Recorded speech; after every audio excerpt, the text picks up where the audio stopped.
Yesterday, we're going to, I think, just do some reviewing. We're going to go through the different chapters. We're going to hit kind of the highlights, maybe the important equations and stuff that we talked about. And I think that will wrap it for today. At the end, we'll talk about the last experiment, which is organic and what you need to do to get points. All right, so way back when, 8 weeks ago, I think we started chapter 12. And chapter 12 talked about equilibrium, which obviously was a main topic throughout the semester. And as we talked about, right, equilibrium involves a specific type of reaction that is a reversible reaction. So as we talked about, this is a reaction that basically heads in both directions. There is, again, going from reactants to products, a forward direction. And at some point, as the products are made, right, they are going to head back to the reactants.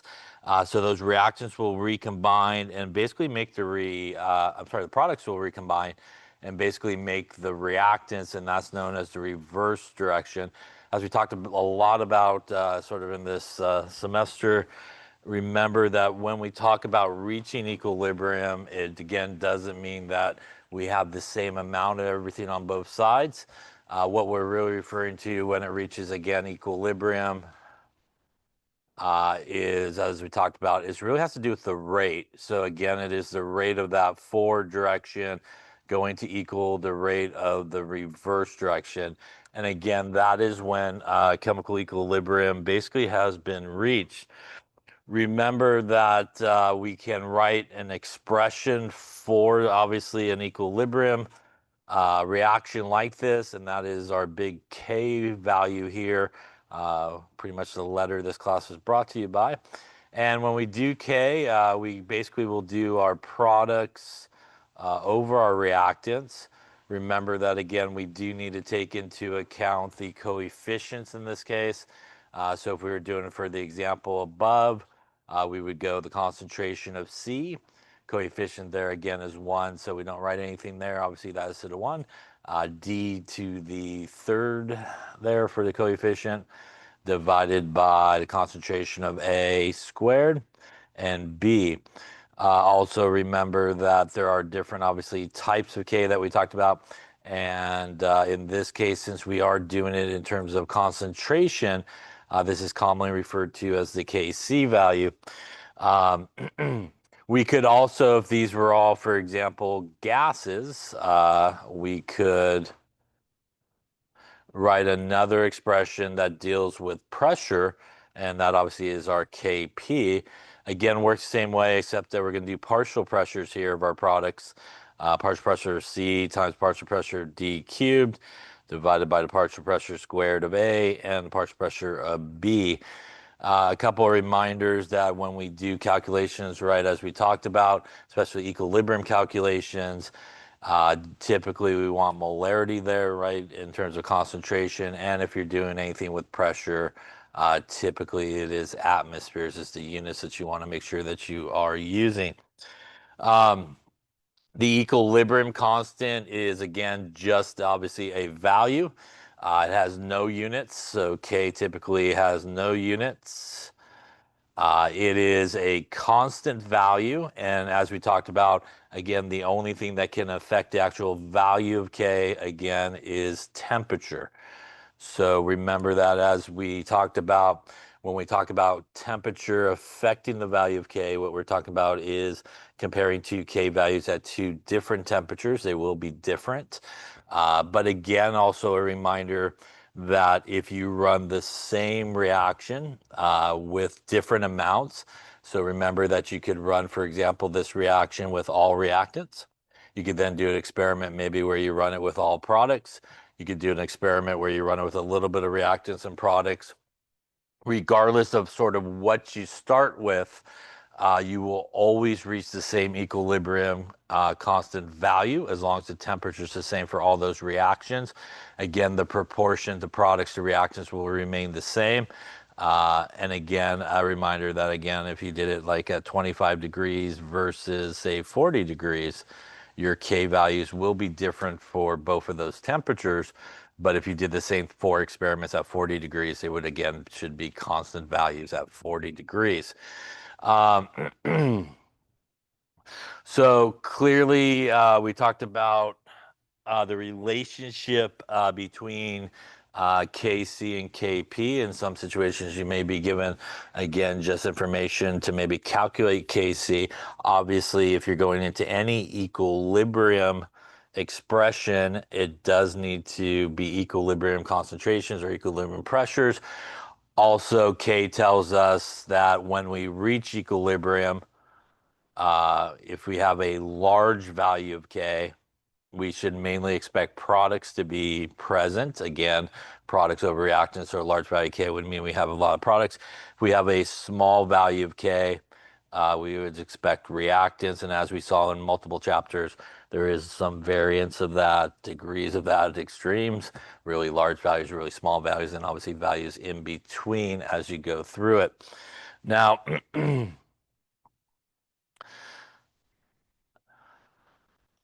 so when we talk about the relationship between Kp and Kc, we have that equation that the Kp is equal to the Kc RT delta N. And again, a couple reminders here that obviously is our equilibrium constant under pressure. That is our equilibrium constant under concentration. This R is the R that we use in the kind of the ideal gas law. So this is the 0.08206 or 201. This is the temperature that does need to be in Kelvin.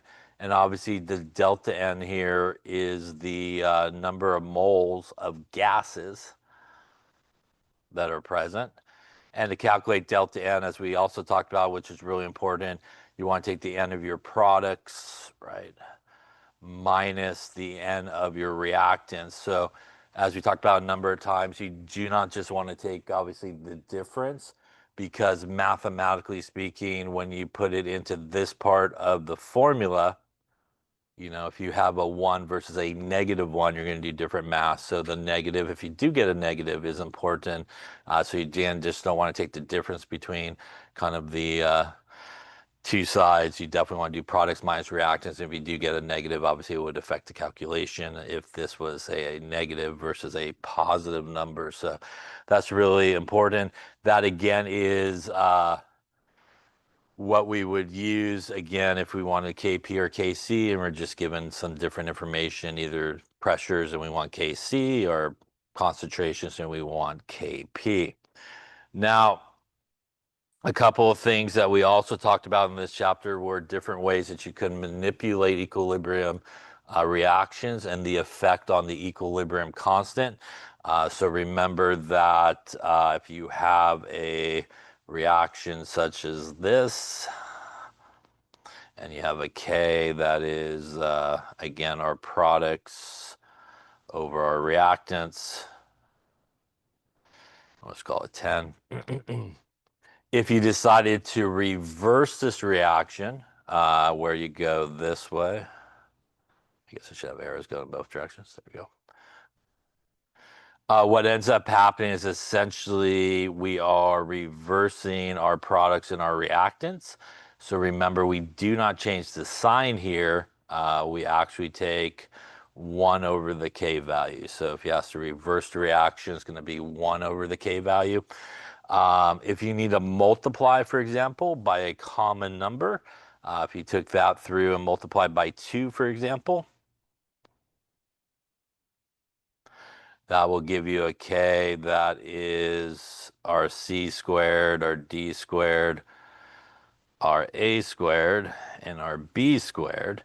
And essentially what we would then do is take the K and we would actually square it. Again, if you multiply by 3, you would cube it for, you know, take it to the 4th power. So again, if you need to multiply by a common number, you basically take the K value to that common number. Obviously, as well, if you needed to divide by a common number, so let's just say we took this guy and divided by 2, that would return us back to our original sort of equation in this example. And essentially what you would be doing is taking the square root of K. Again, if you had to divide by 3, you would take the cubed root, divide by 4, take the fourth root, and so forth. So those are the common ways that we sometimes have to manipulate equilibrium equations and the effect on the K value. If you reverse the reaction, 1 over K. If you multiply, you take the K value to that number. And if you divide by a common number, you take it to that. With that being said, we also talked about that you can kind of add these sort of reactions together. And remember that when you do add reactions together,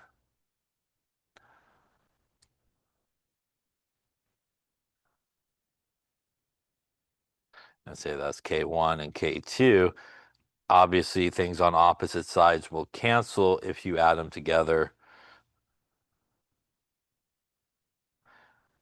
Also kind of different with equilibrium is we actually do not add the K values, but we actually multiply the K values. Yeah, so we actually multiply the K values. So if you have multiple equilibrium reactions that you're going to add together, you're going to basically multiply those guys together. Any questions on that so far there? Then we got into, I think, this idea of Q, and Q is the reaction quotient, and Q is calculated the same as K. So when we do Q, we go basically products over reactants. We also, again, use the coefficients as the exponents, just like we do K. We use Q typically in two situations that we talked about. We use Q in a situation where we're given all the initial concentrations. So there's kind of like two types of Q situations that we talked about that you could come across. One situation is you're given everybody's concentrations or maybe even everybody's pressures, but you're not sure if you're at equilibrium. So that's kind of a straight up Q type question. Are you at equilibrium? And the other thing that Q will tell you is if you are at equilibrium or not at equilibrium, but it will also tell you if you're not at equilibrium, which way you need to go to reach equilibrium. Um, the second place where we use Q is a little bit later on when we do sort of ice tables or equilibrium calculations. Remember that the only way that you can calculate Q is if you're given really the information for everybody, right? The kind of starting amounts for everybody. Otherwise, you have no way to calculate Q.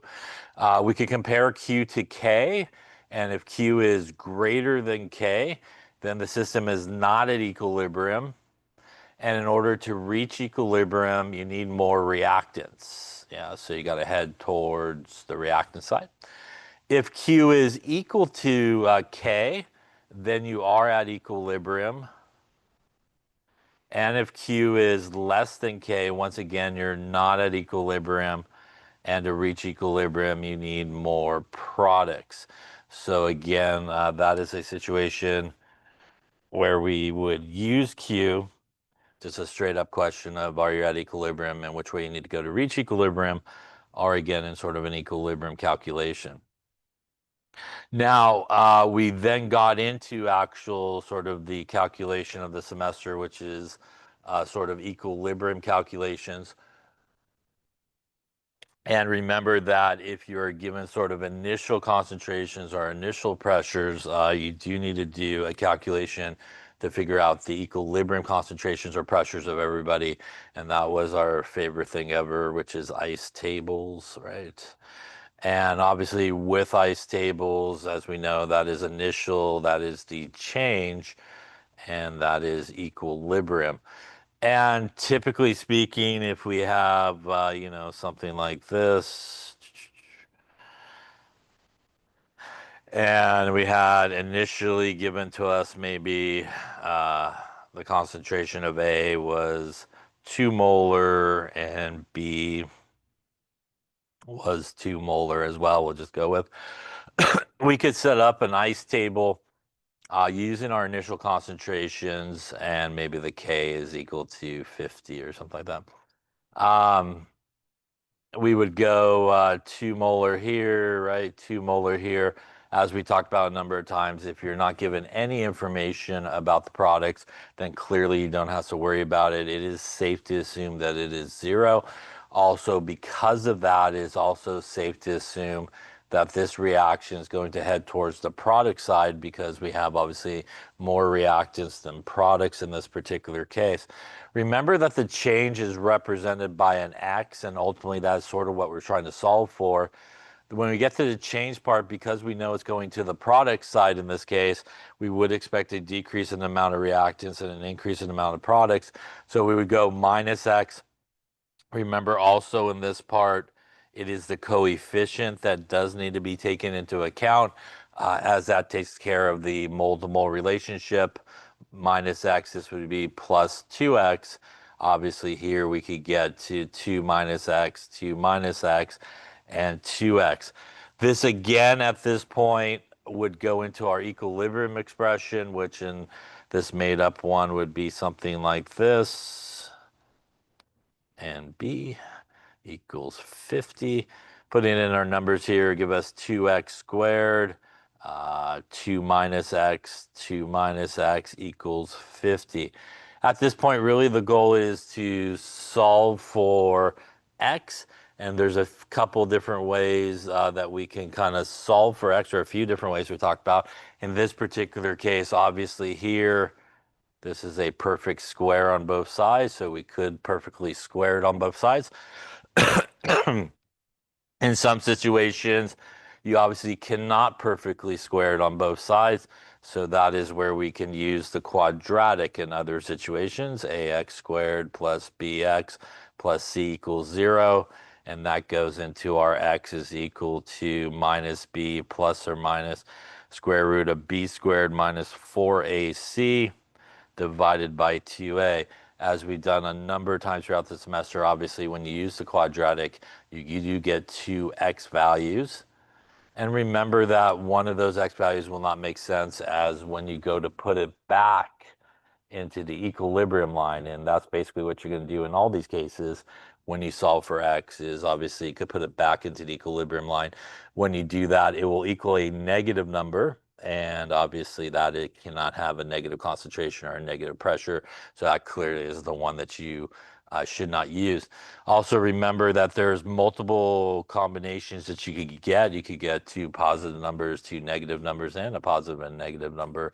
But again, what you're looking for is when you do put it back into that equilibrium line, if you do get a negative number, again, that cannot be the case. So these are two common ways you could do it. You also can, which you cannot in this example that I did here, where the K value is 50. If you had a small K value, you can do an assumption. And remember that if you do have a small K value, you can make an assumption.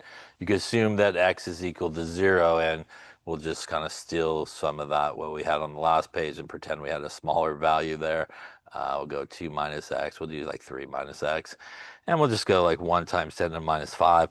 So in this situation, if this is sort of what you got for your K, remember that we cannot X out all the zeros or get rid of all the zeros for the X's. It is only the X's that you're going to subtract from or add to that we would get rid of, and we can do that. We can only do that again with a small value of K. You cannot do it with a large value of K. Yeah. Anything less than 1. Yeah. So remember that a large value of K is considered basically 1 and above. So technically anything less than 1, anything got like a negative exponent, basically you could try it. Now remember that once you do sort of solve for X using the assumption, you do need to check your assumption, right? So you should always check your assumption. And the way, again, that you check your assumption is you take your X value that you got, you divide it by basically the initial concentration, or what you're going to subtract it from, which is usually the initial concentration, and you times it by 100, right? And if it is sort of 5% or less, then you are good, yeah? And you get a happy face. If it's over 5%, then the assumption is not good, and you do have to go back and solve it another way, like we talked about, which is essentially the quadratic in this case. We also talked about that if you're a fan of the quadratic, you could just roll with the quadratic and not worry about the assumption, and it should come out the same. So it really is your preference. It obviously can save you some time if it works, but you can always just do the quadratic if you really wanted to along the way. Any questions on that there? All right. Then kind of the last thing I think we talked about in this chapter after we did some equilibrium problems, obviously as well, we talked about successive approximation, but we obviously are not doing any of that in here. That's obviously another way that you could solve these type of problems. The last thing we sort of talked about, I think, in this chapter was Le Chatelier's principle.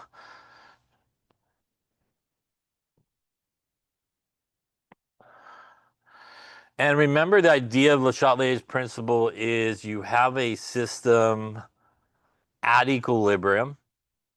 So you have this system where, again, the rate of the forward direction is going to equal the rate of the reverse direction.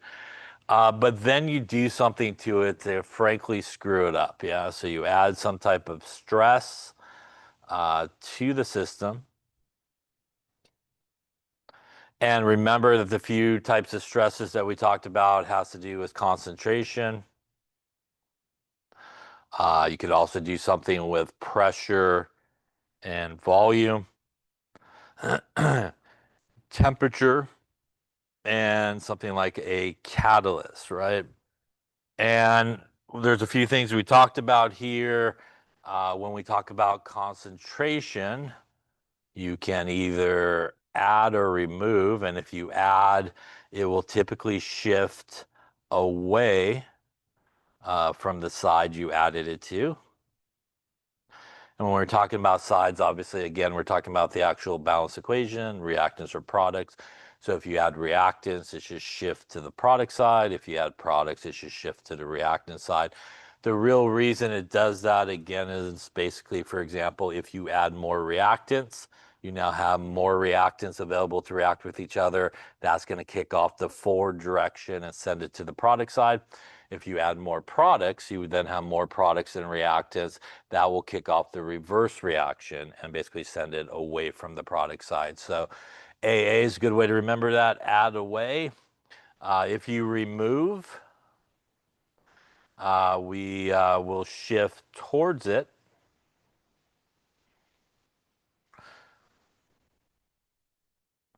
And obviously here we'll shift towards the side that you removed it from. It really is sort of the same situation. If you remove reactants, you essentially will have more products, and because you have more products, it will cause the reverse reaction to occur and head towards the reactants.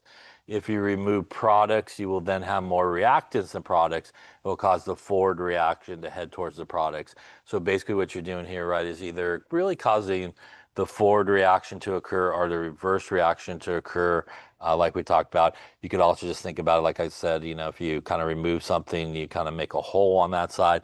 Remember, there's a couple different ways that you can remove something.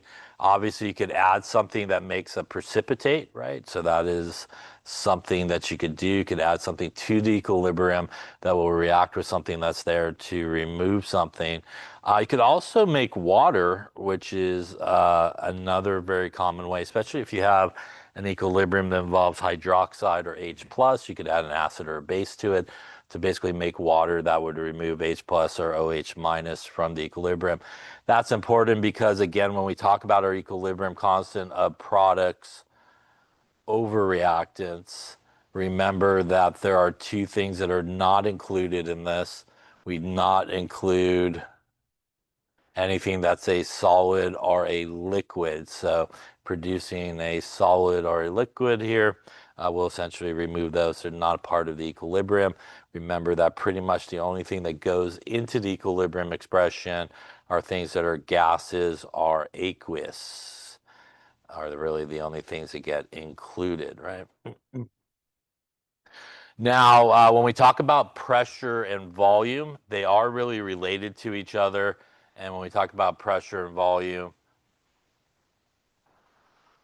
It's sort of like Boyle's law. As the pressure goes up, the volume will go down. And really, in this situation, as we talked about, volume's a good one to look at because we have a smaller volume and the pressure went up. In that smaller volume, we would need less gas molecules. So it would shift to the side that has the least gas molecules present. And if you have the pressure dropping, the volume going up, the opposite is true here. The pressure is coming down, bigger volume. So we actually need to bring the pressure back up. So we'll shift to the side with more gas molecules.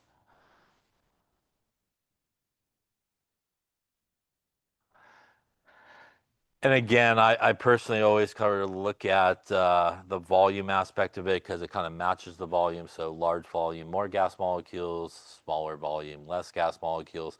Simply, all you have to do in that case is go to the equation and count up everybody that has G's on both sides, right? And see how many you have. The other thing that we talked about was temperature. Temperature works the same as concentration. And that means if we increase the temp, it will shift away. And if you decrease the temperature, it will shift towards it. And really, temperature is all about what type of reaction you have going on. Do you have an exothermic reaction or an endothermic reaction, right? And remember that if it is exothermic, that means that heat and energy, is considered a product. So if it's exothermic, it's considered a product. Remember that most of the time you're going to be seeing a delta H value for that. And if the delta H value is negative, then it is exothermic. So I would say most of the time that's usually how in this situation you would recognize, is it endothermic or exothermic. If it's endothermic, then you will have heat or energy considered as a reactant. And once again here, the delta H value would be a positive number. So again, a positive delta H would mean it is endothermic. So if you have a exothermic reaction and you increase the temperature, it will shift away from the product side to the reactant side. And it's like you added more products in that sense. If you removed the temperature, cooled it down, in an exothermic reaction, it would go towards the product side like you removed it. The last thing we talked about is really a catalyst. And again, a reminder that a catalyst basically will speed up a reaction, but it will actually cause a node change sort of situation in terms of Le Chatelier's principle. You'll just get there quicker. So remember that node change is a option in Le Chatelier's principle. That's commonly how you get it. Another common way that you could kind of get a node change is, for example, if you're doing the gas situation there and you count up the gas molecules on each side of the arrow and they're the same. So if you got basically the same number of gas molecules on each side, it's kind of a tie. And that also would be kind of a no change situation. Also, for example, sometimes if you add like a noble gas, it will, because they're chemically inert, will not affect anything. Any questions on that there? All right, that wraps up chapter 12, I think. After that, we went to 13. Yeah, yeah.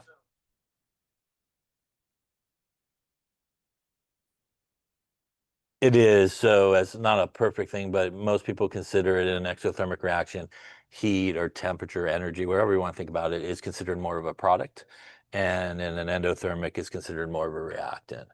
So that's again why if you sort of increase the temperature, say in an endothermic, is technically like increasing the products, and that should cause the reverse reaction to occur and shift it to the left-hand side. Yeah. Other questions? No? No? All right, then we went to, I think, chapter 13, and we got into, I think, acids and bases in this chapter. And we talked about some just general definitions of acids and bases, sometimes referred to as the Uranus sort of definition. But in general, right, just a general definition of an acid is something that has the ability to produce H plus ions in solution. And what we're talking about obviously is, again, free H plus floating around in the solution. Also, a base sort of general definition is, again, the ability to produce hydroxide ions in solution. And once again, we're talking about free floating hydroxide ions basically going around. Also, a big thing that we talked about in terms of acid and bases is the different sort of symbols that we use. Again, H plus, which is a hydrogen ion. It is also sometimes referred to as a proton because hydrogen has a proton and an electron and no neutron. And H3O plus, which is the hydronium ion, are interchangeable and basically the same thing. So again, anywhere as we saw a lot of times in formulas are also in equations, H plus and H3O plus are interchangeable. They basically are the acid part of the solution. That got us into a real more sort of general definition of acid and bases, and that is our Bronsted-Lowry definition. And in a Bronsted-Lowry definition, an acid is a proton donor and a base is a proton acceptor, right? And one of the consequences, for example, of the Bronsted-Lowry definition is it will create sort of partners on the other side of the arrow. So if we look at something like the dissociation of hydrochloric acid and water,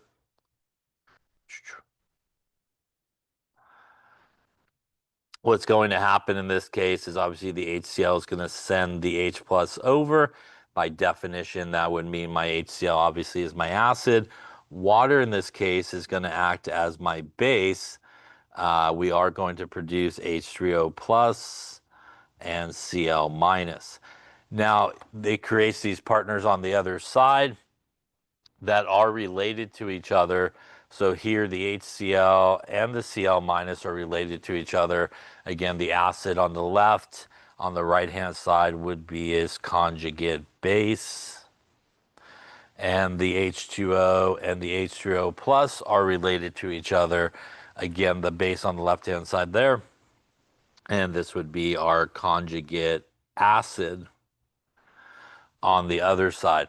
Remember the importance of things being related to each other in terms of Bronsted-Lowry is this right here is the only difference that it can be. It can only be a difference of one H plus. So only one H plus at a time could be the only difference.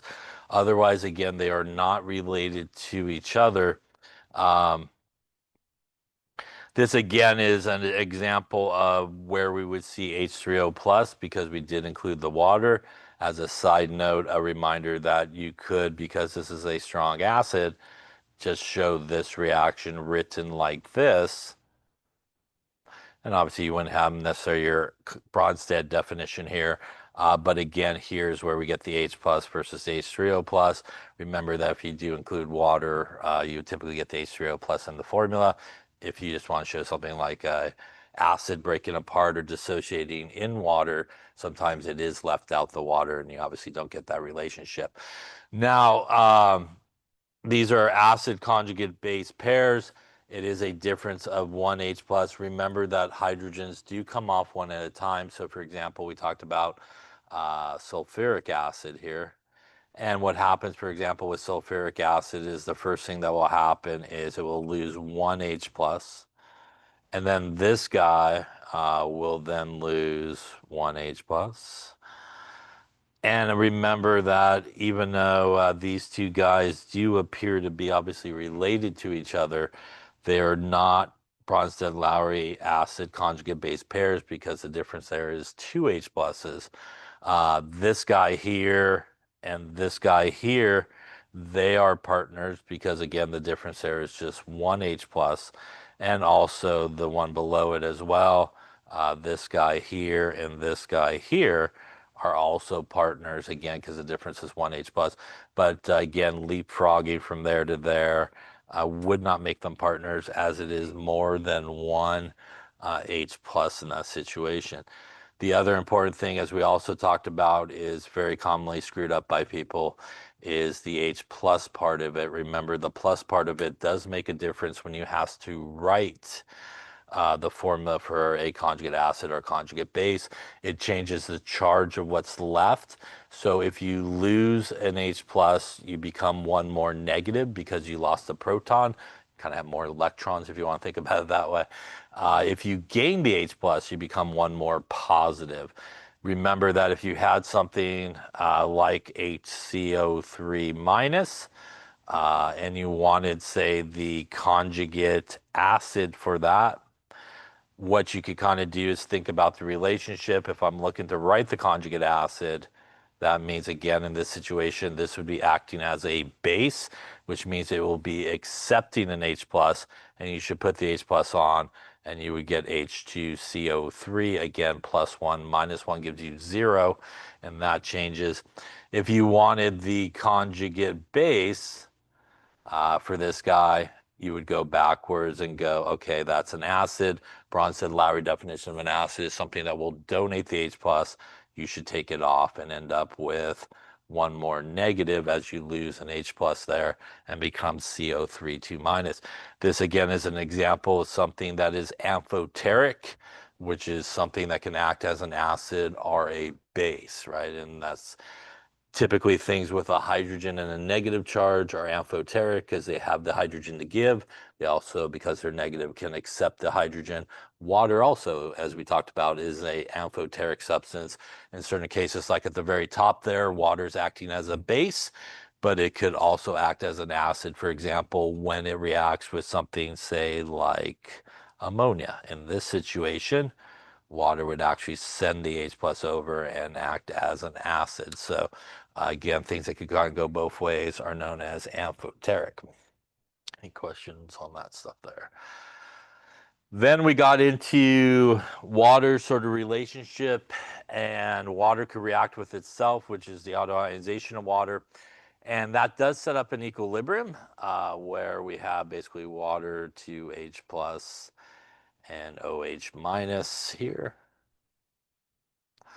And this sets up what is known as Kw. Kw is the concentration of H plus times concentration of OH minus. And for all intents purposes, it is a constant value of 1 times 10 to the minus 14.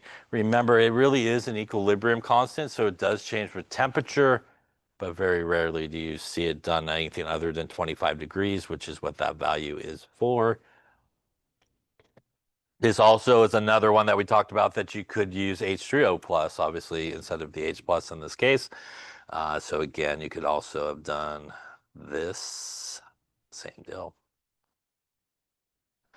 We could use this to basically figure out whether or not, for example, if a solution is acidic, basic, or neutral.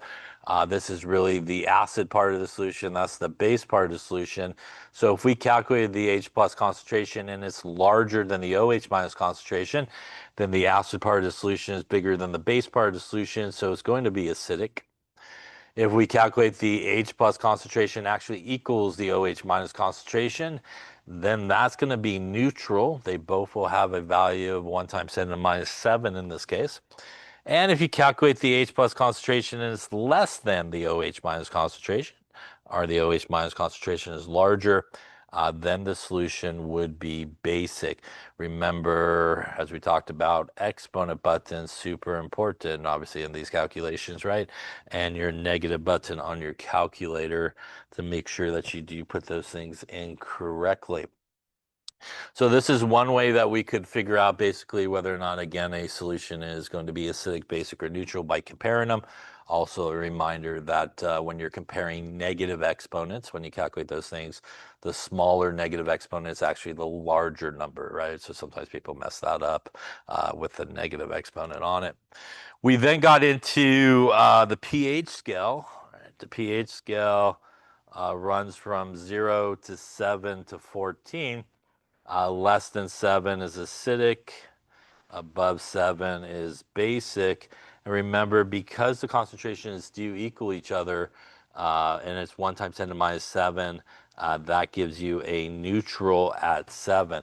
By the way, again, a reminder that the relationship between H plus and OH minus is an opposite relationship. So as one goes up, the other goes down, and vice versa. As this guy goes down, this one goes up. All right. So 7 sort of your middle spot as you go towards 0, again becoming more acidic as you go towards 14, becoming more basic.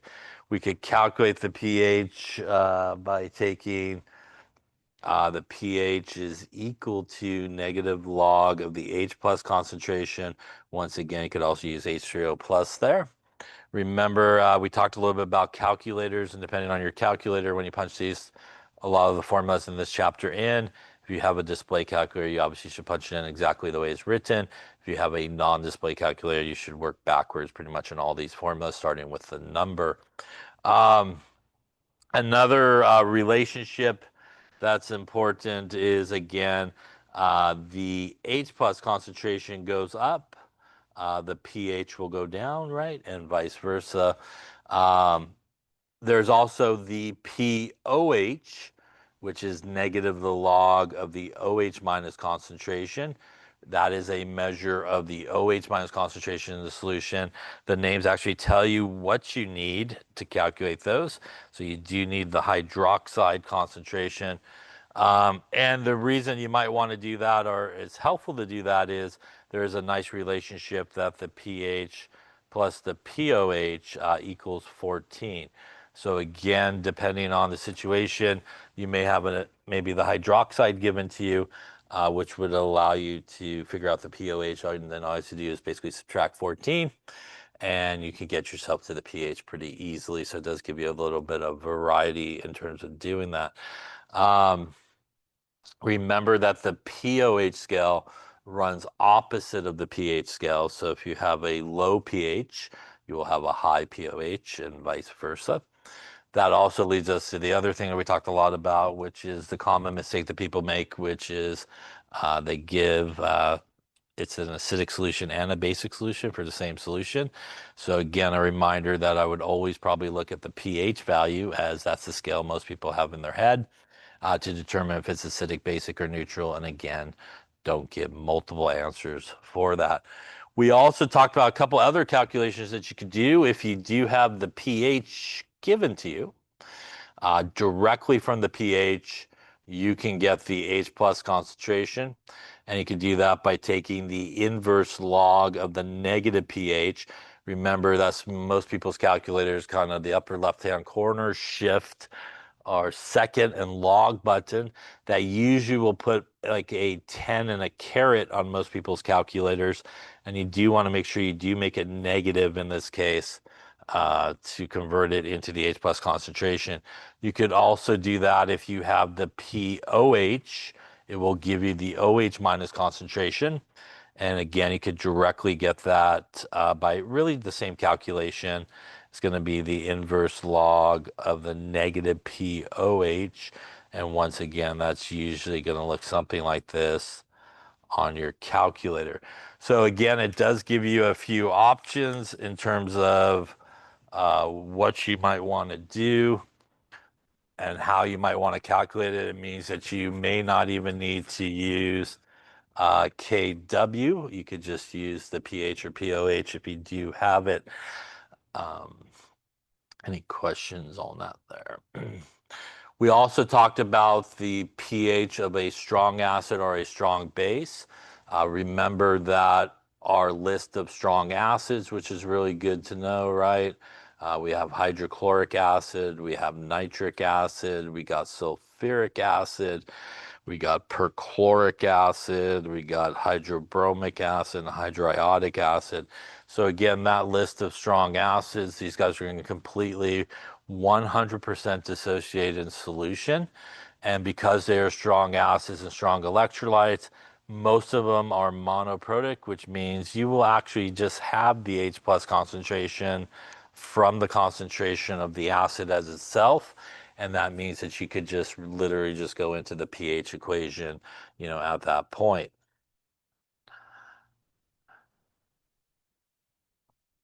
Now, remember, in terms of bases, strong bases basically come from group 1 and 2 on the periodic table. And those are guys obviously have hydroxide. Typically speaking, if you go group 1 and group 2, you got lithium, you got a little sodium, you got potassium, hanging calcium, you got some strontium and barium. Kind of these guys here, for the most part, that have hydroxide in the actual formula are going to be your strong bases. The difference here is, in this case, because they are strong bases, you will need to get the OH minus concentration from them. And I would say more than a strong acid, a strong base, you may have to adjust the concentration. So if it breaks apart into, say, 2 hydroxides, you do need to multiply, obviously, the concentration by 2 or 3 hydroxides or whatever it may be. But once you get the hydroxide concentration, that would allow you to calculate the POH. And then from the POH, you could get to the pH. So sometimes you're not just given like a generic H plus or OH minus concentration and asked to calculate the pH or whatever it may be. You may be given an actual acid or base. And what you want to determine is it a strong acid or a strong base? And if it is not a strong acid or a strong base, then it's going to be a weak acid. One of the nice things about knowing those 6 is, again, by process of elimination, if it's not one of those 6, you can probably safely assume that that acid is going to be a weak acid if it's not on that list. And if it is a weak acid, that means we do have to do a little bit more work to get to the pH. And if it's a weak acid, we do have to do an ice table here to calculate the pH. And that is because, again, we need to, for example, we take hydrofluoric acid, break apart into H plus and F minus. And if we had something like 0.2 molar, we would have to run through an ice table here.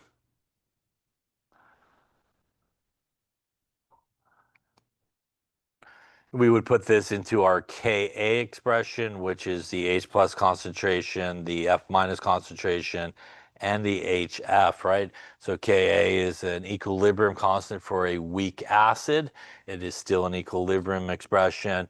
As the Ka value increases, that means the strength of the weak acid will also increase. Because it's an equilibrium constant, if you have a large value of Ka, that means you have more products. And in this case, if you have more products, you have more free H plus floating around. And that's going to make it, obviously, like I said, a sort of stronger weak acid, if you will. We solve these the same way. We're going to solve for X. You could either quadratic it. You could do an assumption. In most cases, you probably won't come across a perfect square in these type of problems, but one of those two, you could kind of do it. Once you do solve for X, in most cases, that will equal your H plus concentration, and then you could go into the pH sort of equation to solve for it. We also talked about percent ionization. And percent ionization is the concentration of H plus divided by the concentration of the acid initially times 100%. Remember that the percent ionization is essentially the same calculation that you do to check your assumption when you make an assumption and you do the table, the ice table. This is basically the calculations you do. Strong acids will have basically, our strong bases as well, will have 100% ionization, right? It's going to completely break apart. weak acids or weak bases will have some type of percentage. It is based on the concentration. So as we talked about, I think it was like a pizza example, right? If you have a larger initial concentration of, say, a weak acid, the percent ionization will be relatively low and won't be that big of a deal because you started with a good amount. So if you just take a little bit out of it, it's not going to make a big deal. If you have a much smaller concentration to you're starting with, then you're going to have a much higher percent ionization because you're taking a little out of a little bit that you're starting with. So that again is really why that 5% rule works sometimes and doesn't work sometimes. If you're starting with a really small concentration, even though it's a little small change that's occurring, that small change is a lot. And that's also why we don't obviously zero out the x's when we start with 0, right? And that's because when you make something from 0, that's significant, right? Because you started with nothing to begin with. So you can use percent ionization just to calculate what the percent ionization of something is. We also did an example or two, I think, where we used to kind of back calculate something like the equilibrium constant based on the percent ionization. Because if you know the percent ionization, you know the initial concentration, you could calculate the H plus concentration, which in a lot of cases for acids is the X value, and that would allow you to kind of work your way backwards to get to something like the equilibrium constant or the Ka value. We then talked about, I think, Kb, which has to do with weak bases. And weak bases also, like ammonia, right? And remember that when you are writing the formula for a weak base, it probably is a good place to put the water in, as we will be sending the H plus over. That's going to make NH4 plus and OH minus in this case. So this is why ammonia is a base still. Because it does have the ability to produce hydroxide, it is considered a weak base, unlike sodium hydroxide, which is a strong base because sodium hydroxide is carrying the hydroxide with them, so it just has to go for a swim to release it. This also, again, would require an ice table if you were doing something. And again, here we would ignore the water as it's not involved in the equilibrium, so we don't want to kind of do that. This would go into our Kb expression, which in this case would be NH4 plus OH minus divided by NH3. And once again, similar to a Ka, as the Kb value increases, so does the strength of the weak base will increase as well.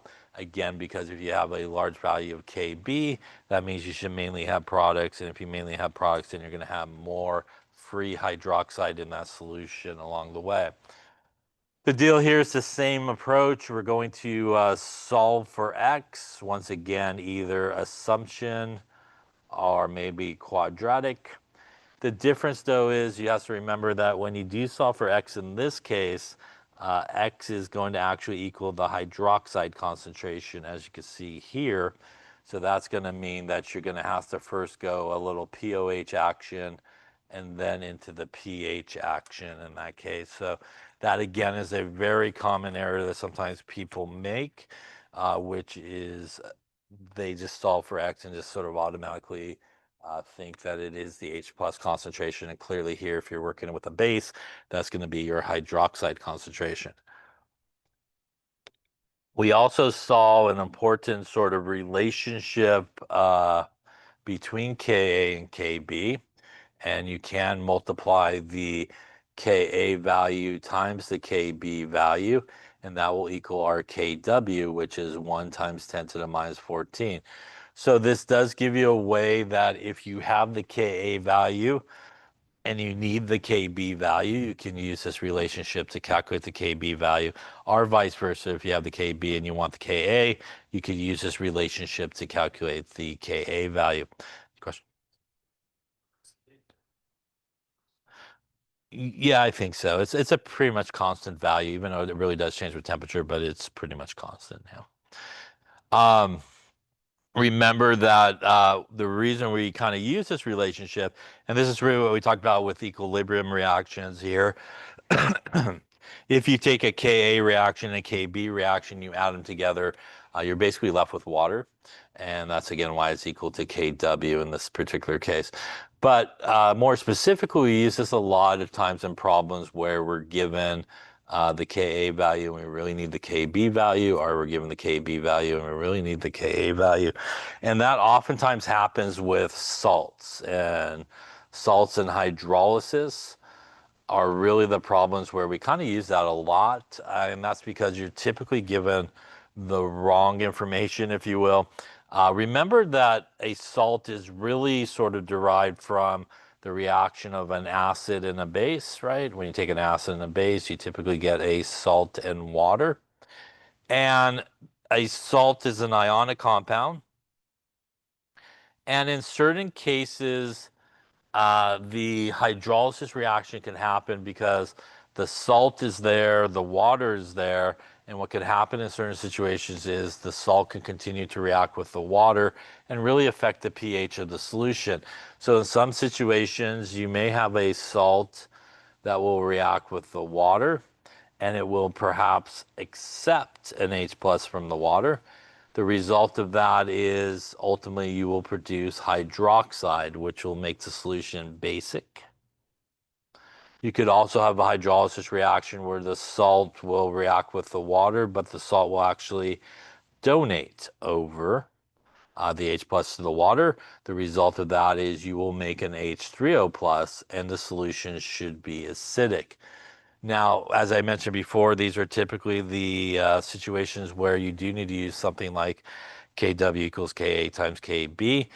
Remember that you should always know which one you should be using, and you should know that based on your equation. So as we talked about a number of times, really important to be able to write those equations, because if you look on the product side and you see OH minus, because you have OH minus there, you definitely should be using a Kb value in your calculation if you're doing a calculation.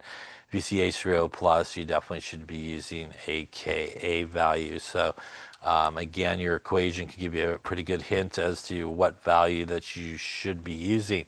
How do we know if it's going to kind of do the acidic, basic, or even the neutral thing? So remember that the relationship between sort of acids and their conjugate base pairs is this. If you have an acid that is strong, its conjugate base will be relatively weak and will not go through hydrolysis. If you have a weak acid, its partner will be relatively strong. And again, it's not a strong base, but it's strong in the sense that it will go through hydrolysis.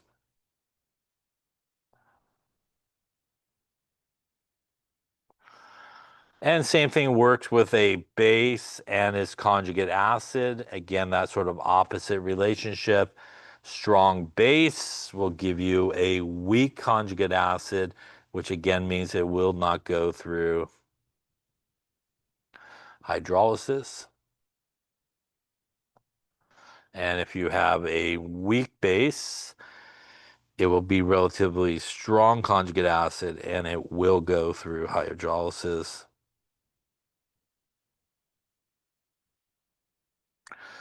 So how do we know if something is neutral? A neutral salt will basically come from either a strong acid or strong base. And if it's something that comes from a strong acid or a strong base, it will not go through hydrolysis. It will give you a pH of 7, basically neutral. In terms of the strong bases, it's often worded in books as coming from group 1 or 2 on the periodic table. So things like sodium, potassium, those type of guys.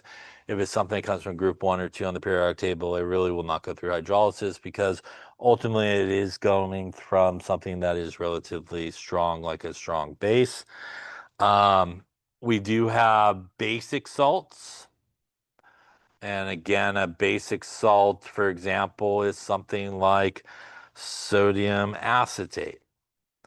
Remember that sodium acetate, which is a salt, is a strong electrolyte. It will break apart into a sodium ion and an acetate ion. And again, sodium is group 1 on the periodic table, which means it probably came from a strong base, so it will not go through hydrolysis. But this acetate came from acetic acid, which you would probably have a Ka value for. And because it comes from acetic acid, that means it's going to act as a conjugate base, and it is going to go through hydrolysis because this is a weak acid, which means this guy will go through hydrolysis. It will react with water, and it will react as a base, which means it will accept the H plus, and that's going to give me back acetic acid, and it will give me hydroxide. And again here, that production of hydroxide tells us it's going to be basic. And as I mentioned before, probably in a problem like this, you would be given the Ka value, and here you would want to use that Kw to get to the Kb. You would do a little ice table action here, right, with the molarity and solve for X.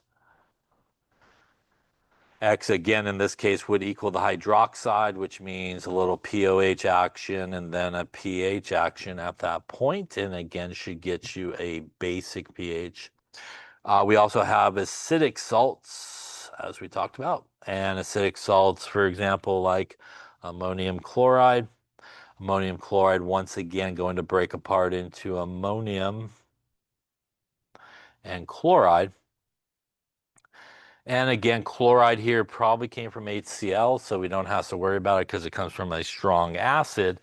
This guy here, again, going to come from ammonia, which is a weak base. And because that's a weak base, that's going to check off that the NH4 plus is going to go through hydrolysis and act as an acid in this case. And when it reacts with water, it will react as an acid. It will donate over the H plus. And again, that's going to produce H3O plus and ammonia.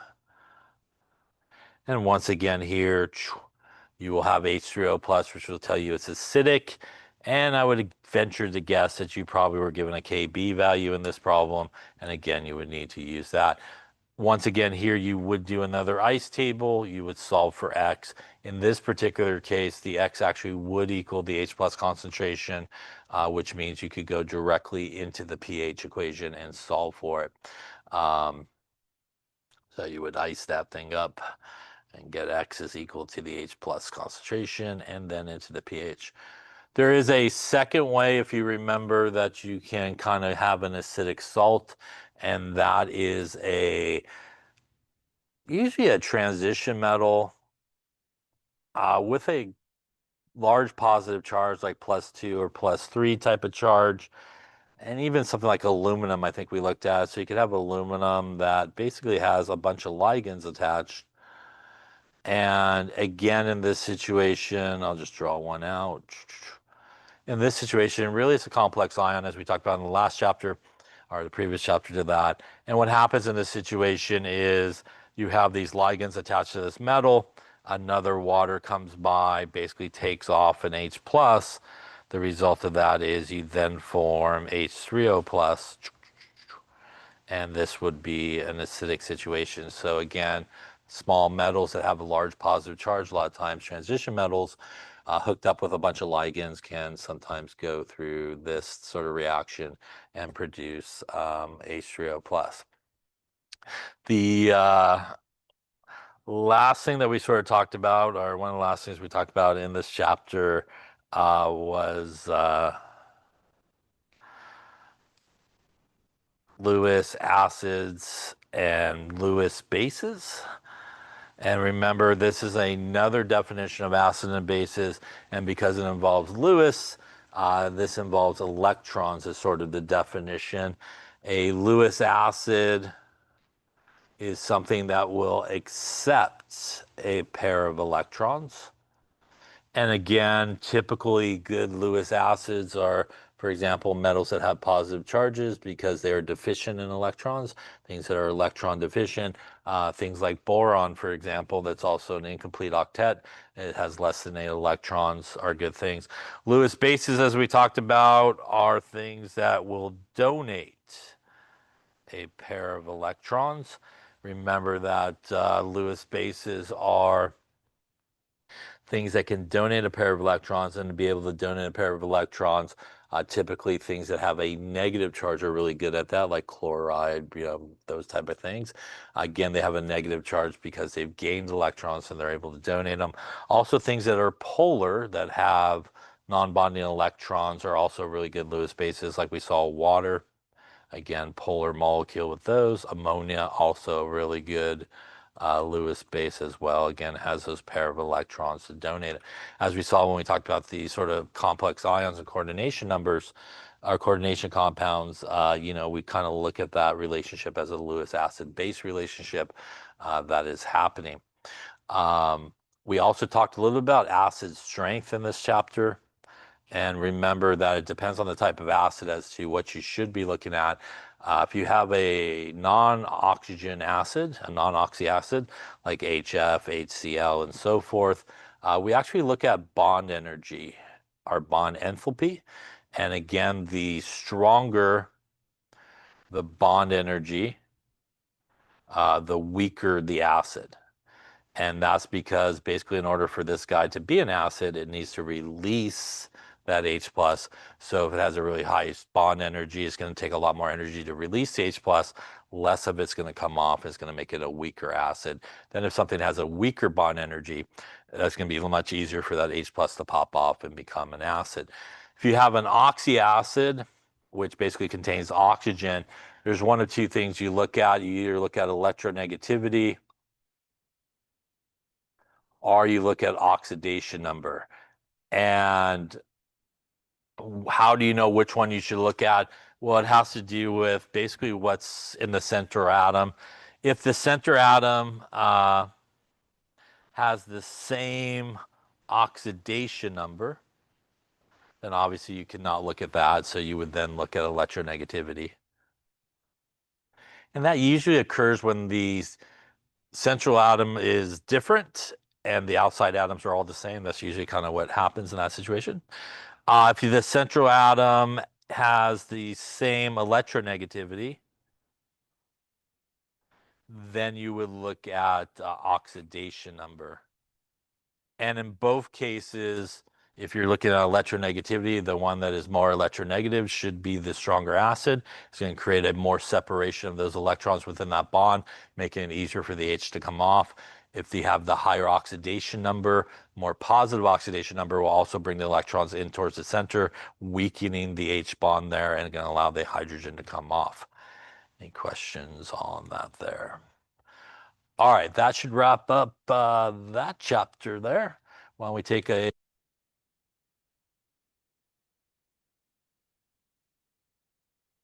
going to continue on then. Next, we went to, I think, chapter 14. Chapter 14, this is acid and base equilibrium. So in this chapter, we started talking about common ion effects. Remember that the common ion effect is the idea that you basically have an ion in common in your equilibrium. And basically here, for example, I'll just let's do this here, I think. So if you had something like a weak acid or even a weak base, we'll just take our HF here.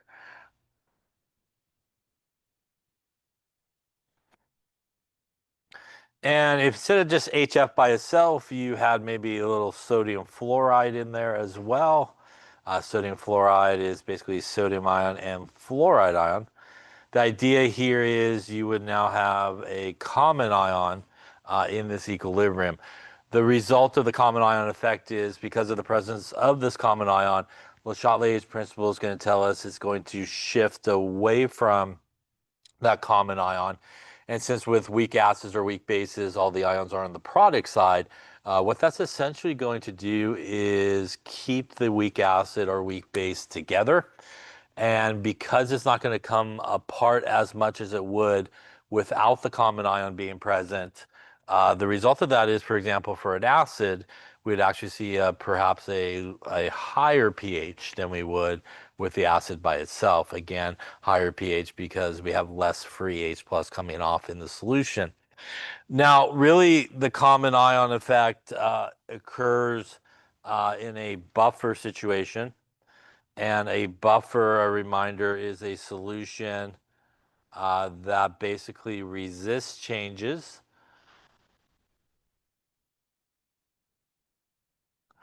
in pH when you add either acid or base to it. And that a buffer, again, a reminder, is not just a neutral solution. You can make a buffer at any pH you want: acidic buffer, basic buffer, neutral buffer. But a buffer does need to be made up of really one of two combinations. It needs to be made up of a weak acid and the salt of its conjugate base. Or you could have a buffer that's made up of a weak base and the salt of its conjugate acid. Remember that you cannot have a buffer made up of a strong acid or strong base. So again, you cannot have a buffer that's made up of those two things. The reason for that, as we talked about, is the way a buffer works is it has basically a acid part and a base part. And when you have a weak acid or a weak base, it is able to basically keep both parts of that solution, or both of those parts, in solution at the same time. If you try to do it with a strong acid or strong base, you will pretty much only have either the acid part or the base part. You won't have both parts together. So if we take something like hydrofluoric acid and sodium fluoride, this again is a weak acid and its conjugate base. What makes it the salt of its conjugate base is really the sodium here. The sodium is really not doing much. It's just a spectator ion. The actual buffer part of this is the fluoride. So the F minus is really the buffer part of it. And essentially, what happens if you take something like HCl and you want to add it to this, it will react with the base part of the buffer, which is the sodium fluoride, and it will do a little double displacement reaction, and you will make HF, and you'll make a little sodium chloride. And this works well because what we see on this side is we made part of the buffer, which always occurs, and we also made a neutral salt. And none of those things are going to screw up the pH dramatically. And that's because if we took the same HCl to water, which is a non-buffer, it will break apart into H plus and Cl minus in water. And here we have a lot of free H plus.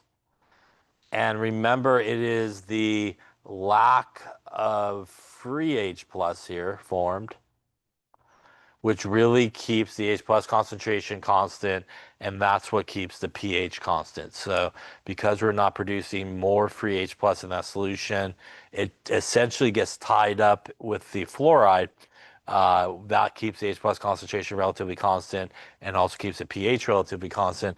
As we talked about, if you were monitoring the pH, you would see the pH change a little bit. In this case, with the HCl, it would go down a little bit. But what you would not see is a big giant jump or drop in pH. It wouldn't go from like a pH of 7 down to like a pH of 2. So you won't see these really big drops in pH. But you will see a little bit of a drop. And it's really because it prevents that formation of free H plus. Same thing happens if you were to add a strong base to this buffer. It would react with the acid part in this case, and we would just get an acid-base reaction that's going to occur, make a little bit of water and some sodium fluoride in this case.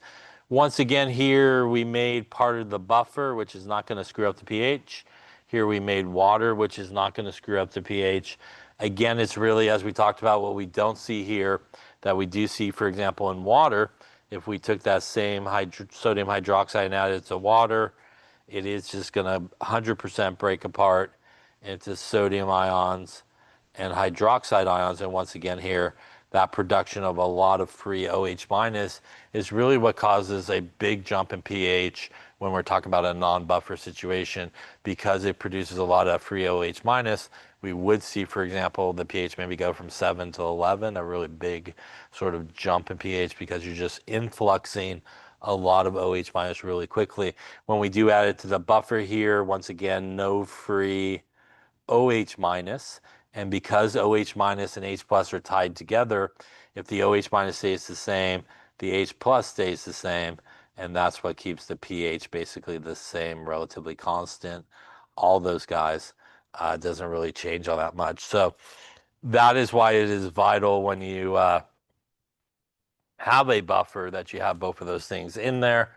And that's what basically allows the buffer to function correctly. Now, if you were going to do a calculation with a buffer, there's really two options in terms of how you want to calculate it.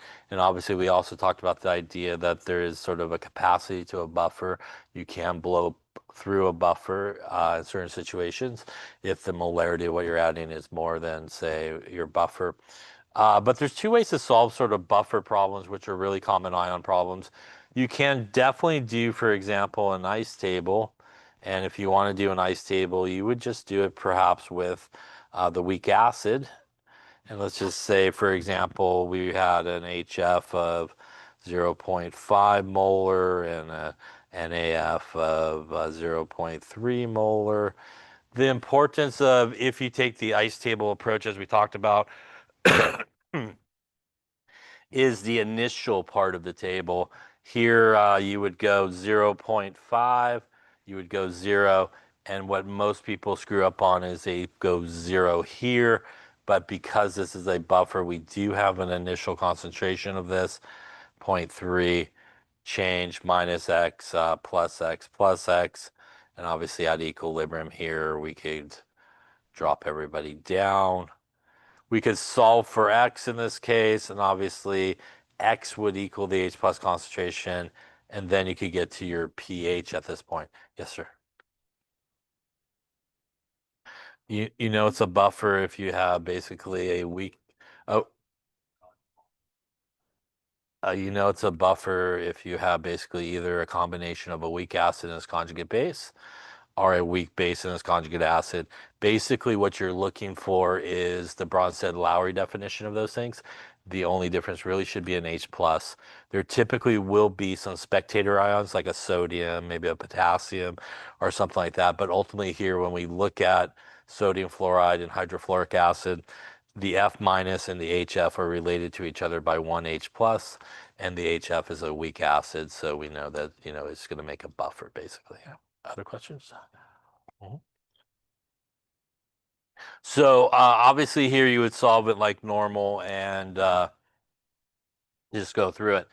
Maybe an easier way, if you can recognize it as a buffer, obviously, is our Henderson-Hasselbalch equation, right?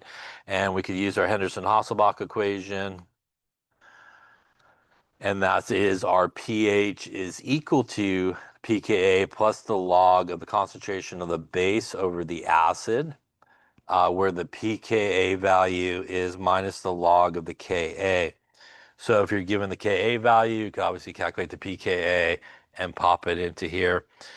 As we talked about, this is probably your choice for calculating it. There's probably a little less room for error.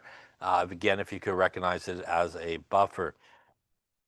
There is a POH version of this that we talked about. POH is equal to the pKb plus the log of the acid over the base, where the pKb is equal to minus the log of the Kb value. Now, again, sometimes people will use this in a basic situation. As I mentioned when we were talking about it, I personally don't see really the value of that, because I think in most cases you're asked to calculate the pH anyways. So you might as well just use the Henderson-Hasselbalch equation up there on top with the pH. You could use obviously this one. in any situation, acidic, basic, neutral, it doesn't matter. You just got to make sure you get all the right things. But one of the nice relationships, just in case you only have, for example, the KB value given to you, if you take the pKa plus the pKb, it does equal 14. So again, that's a way that you could maybe get to the pKa value relatively easy. If you have just the KB value, by the way, you could also use KW to convert the KB into the Ka and then go into the pKa value. So there are a few options just to do that. Um, we could use the Henderson-Hasselbalch equation because, frankly, there's not a lot of change happening between the initial and the final concentrations because of the common ion effect and that Le Chatelier's principle basically pushing everybody back to the left. So again, you do have a couple of options in terms of how you could do that. We also talked about in this situation that if you add something to a buffer, like if you add acid or base to a buffer, remember that that is a situation whenever you add volume, and we saw it here with buffers, and we also saw it later on in this chapter with titrations. You do need to do that first ice table in moles, right? So you do want to do that first ice table in moles if you're adding something. So if you have a buffer that you're going to add like 20 mils of something to, you do want to do the first ice table in moles. Once you do that ice table in moles at the end here, remember it's a super good idea to convert it back into molarity. You would use the total volume to do so at the end of it. By the way, also when we do moles, for example, we actually usually use a number rather than X in these tables because we typically know what the change is. So we typically use the actual number. Remember as well, it should always be the smaller number, right? So you do not get a negative value or anything like that. But definitely you want to convert it back to molarity at the end. Um, you will be okay, actually, truthfully, if it is a buffer and you go into the Henderson-Hasselbalch equation, you can go in with moles because it will work. But if you're going to do the ice table, you should definitely do molarity. In general, most of the time after you do sort of a mole table like this, as we talked about, you usually will need molarity to kind of continue on. So it's just really good practice just to kind of convert it back to molarity at that point. Um, you could also check when you do those type of calculations with buffers that it does make sense, right? So if you add acid to a buffer, you should see the pH go down a little bit, right? If your pH is going up when you add acid, you're definitely going in the wrong direction, right? And if you add base to it, it should go up a little bit, not down. So those are good ways to check it. The other main thing that we talked about in this chapter was titrations. Yeah. We talked about several different type of titrations. And we talked first off about a strong acid, strong base titration. And essentially in this case, for example, we have the base up in the burette. We have like the acid down there in the beaker, and we're adding base to acid. We saw our friend, the titration curve pop up, right? pH, we'll go volume of base. And basically it has this sort of S curve that occurs. And remember that when we looked at these titration curves, there's really four sort of parts to the titration curve that we talk about. We have our equivalence point there. Remember, the equivalence point is the point where you've added exactly equal amounts of moles, right? Is typically in a normal titration, if you're not doing like a titration curve, it is normally where you stop your titration, right? When you reach the equivalence point. We have really the first part, which is before the titration begins. And remember, in this situation, before the titration begins, you have only a strong acid. So because you have only a strong acid present, you pretty much could go right into the pH equation because you will have your H plus concentration. Remember that once you start the titration to the equivalence point, you are going to get a reaction between the acid and the base, and it will require you to do an ice table. And again, that should be done in moles. And the purpose of this ice table is basically to figure out how much of your strong acid you still have left over as a result of that reaction with the base. So you'll do an ice table, you'll get your strong acid, and then you could go into your pH equation at that point. Remember, at the equivalence point in this type of titration, that again is the point where the moles of the acid will equal the moles of the base. And really, in this type of titration, the only thing that you'll have left over is a salt. And you'll have a salt that came from a strong acid or a strong base, which means that's going to be a neutral salt. And the pH in this type of titration should be 7. Because again, the only thing you got left over is that neutral salt. Once you jam through the equivalence point, that is sort of the fourth part of the titration curve.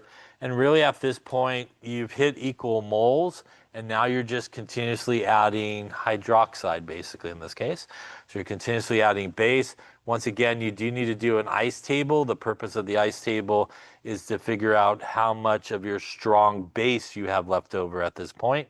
Again, you'll have your strong base. That would get you your hydroxide. That will get you your POH. And then you could get to your pH at this point. Remember that you could also use your ice table to figure out where you are in the titration. Remember, whatever you're adding, if it's less than what you started with in terms of moles, you're before the equivalence point. If they're equal to each other, you're at the equivalence point. And then whatever you're adding is more than what you started with in the beaker, then you are past the equivalence point. Also, a reminder, sometimes you do need to figure out the volume to reach the equivalence point. And again, you could do that a couple ways. If it's a one-to-one relationship, you could do M1 V1 equals M2 V2 and so forth. By the way, all these ice tables here, since you are constantly adding volume, all these first ice tables here should be done in moles, right? Because again, you're constantly adding volume. And again, at the end of those ice tables, you then should convert them all back to molarity and stuff like that. So that was this type of titration here. The next type of titration we talked about was a weak acid, strong base titration. Kind of the setup is similar. We have something like our base up on top, something like our acid, like acetic acid over here, a weak acid in the bottom. Once again, here we are adding base to acid in this particular case. Going to yield us, once again, a titration curve that looks similar.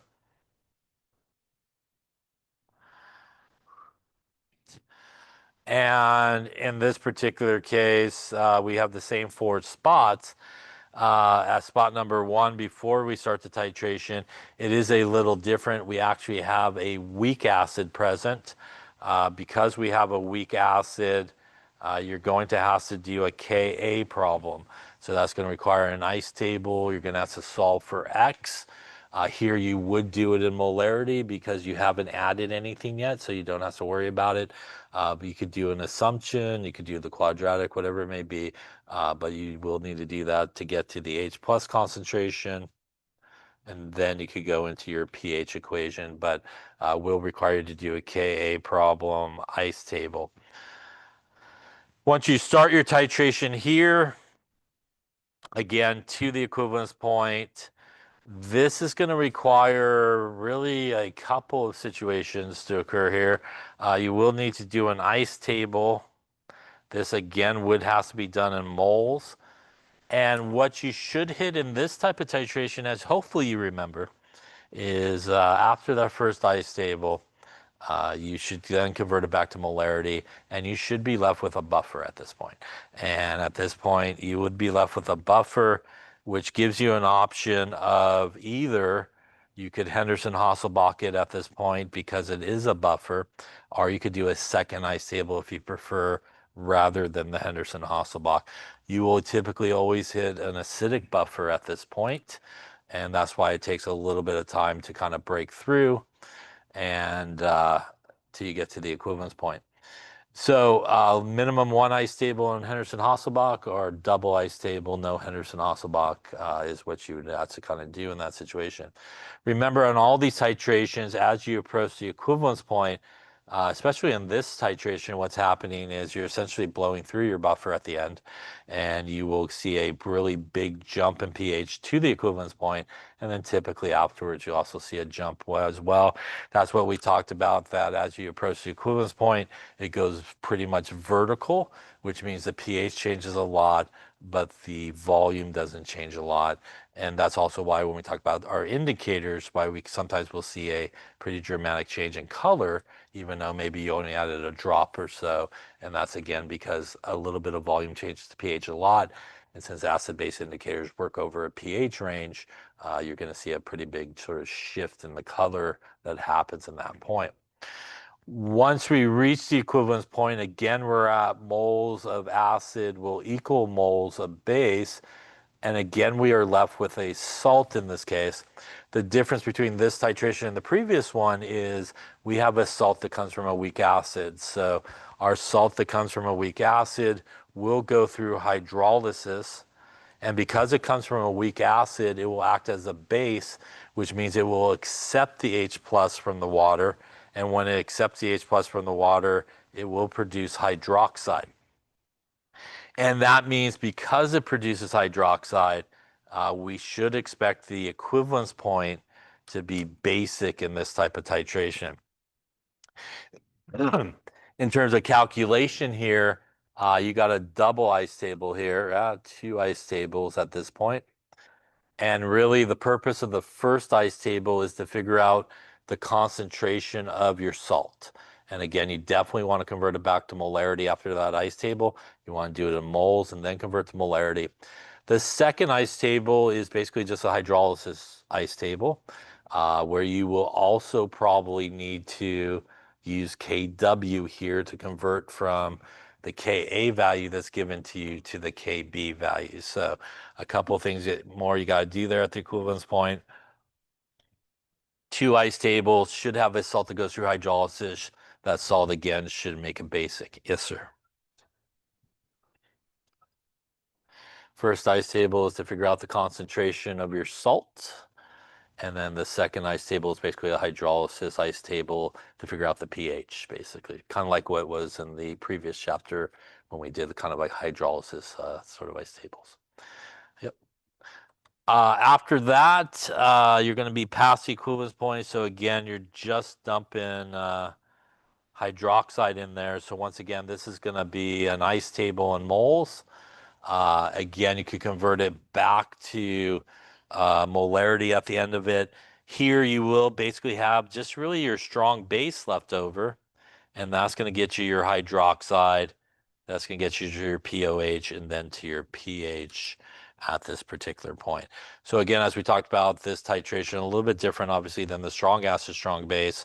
But again, they're all calculations that you did. As we talked about, the importance is to sort of know where you are in the titration so you can really understand what type of calculation you should be doing. Any questions on that one there? The last type of titration we talked about was a strong acid, weak base. And in this case, it was a little different. We're actually adding the acid to the base in this case. So again, we get a titration curve.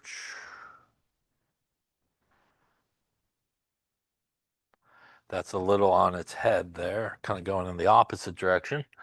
And again, our same sort of spots here. Before we start the titration, all we have is the weak base. So that is going to require you to do basically like a Kb weak base type of ice table. Once again, here you haven't added any volume, so you could do that in molarity. You would solve for X, that would get you your hydroxide, your pOH to your pH type of deal. Once again here, starting the titration to before the equivalence point would be the second part. You again are going to need to do an ice table in moles. You will once again hit a buffer in this situation. And again, it'll be usually more of a basic buffer for the most part. And at this point, you do again have the two options, much like the last one. Once you do the first ice table, you want to convert it back to molarity. Once you convert it back to molarity, you can either go right into the Henderson-Hasselbalch equation, again, because it is a buffer. You also want to make sure that you have the pKa value, perhaps. Or you can do an ice table, and you can do an ice table as either a KB type problem, or you can even do it as a Ka problem, whichever way you want to do it. But minimum here, you got to do one ice table, and then optional second ice table, no Henderson-Hasselbalch, or one ice table and a Henderson-Hasselbalch equation. Here at the equivalence point, again, we're going to hit our moles of acid equaling our moles of base. And once again, here we are going to be left with a salt that's left over. And much like the previous one, this salt actually comes from a weak base, which means it will go through hydrolysis. And because it comes from a weak base, it will act as an acid and it will donate the H plus over, and you should see yourself produce some H3O plus when you do that. And that is why we know that usually the equivalence point in this type of titration is going to be acidic because of what is being produced. So this again is a two ice table situation. The first ice table, much like last time, is basically just to figure out the concentration of your salt. You do need to do that in moles and then convert it back to molarity. The second one is again a hydrolysis ice table to figure out the pH using the concentration of your salt from the first table as your initial on the second table. So remember, kind of your equilibrium on the first table becomes your initial on the second table. Once again, you probably will have a situation where you might need to use Kw to swap out the K values to the proper ones. Lastly here, past the equivalence point here, we are going to basically be, in this case, just adding a bunch of acid. So we're adding a lot of H plus really quickly. So you will need to do an ice table in moles.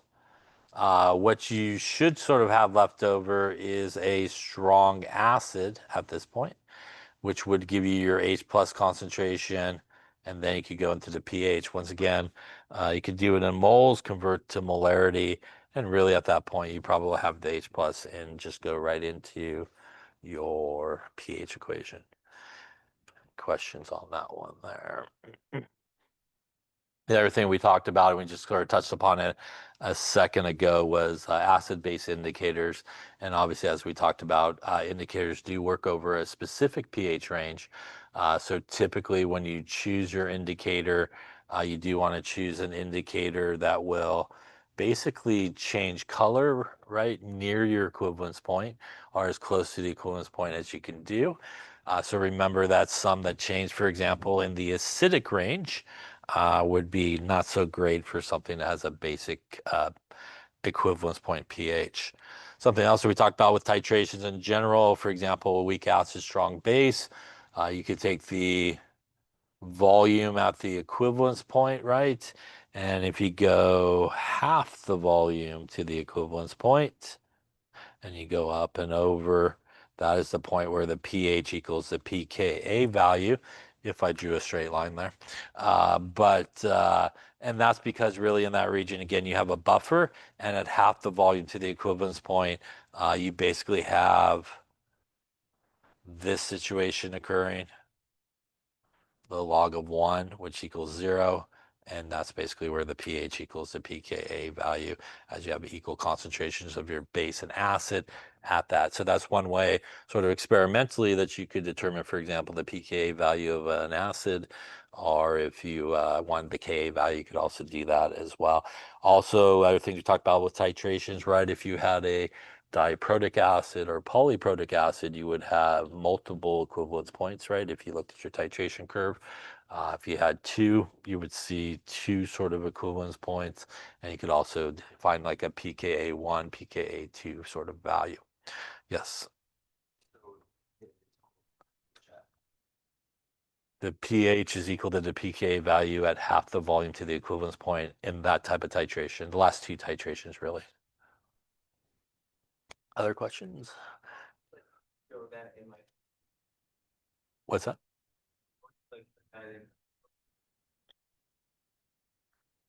What? If you were doing and you wanted to figure out the pH, you would have to do one. You have to do one of two things. It would be barely based off your graph. So you have to look at your graph and see what the pH is at that point. Or more commonly, what people would do is make a first derivative graph of it, and that will usually kind of tell you kind of where it is, and you could kind of hone in on it. But that would be more of a graphical sort of way that you typically would do it, just from the graph and sort of what the pH is at that point. And if you don't have points that is exactly half the volume to the equivalence point, typically what people do is they average a couple of values near that and take an average value. Other questions? All right, that wrapped up chapter 14 as we got to the top of the hill here. We then went to chapter 15, which was KSP and KF that we talked about, some more equilibrium. Remember KSP is the solubility product.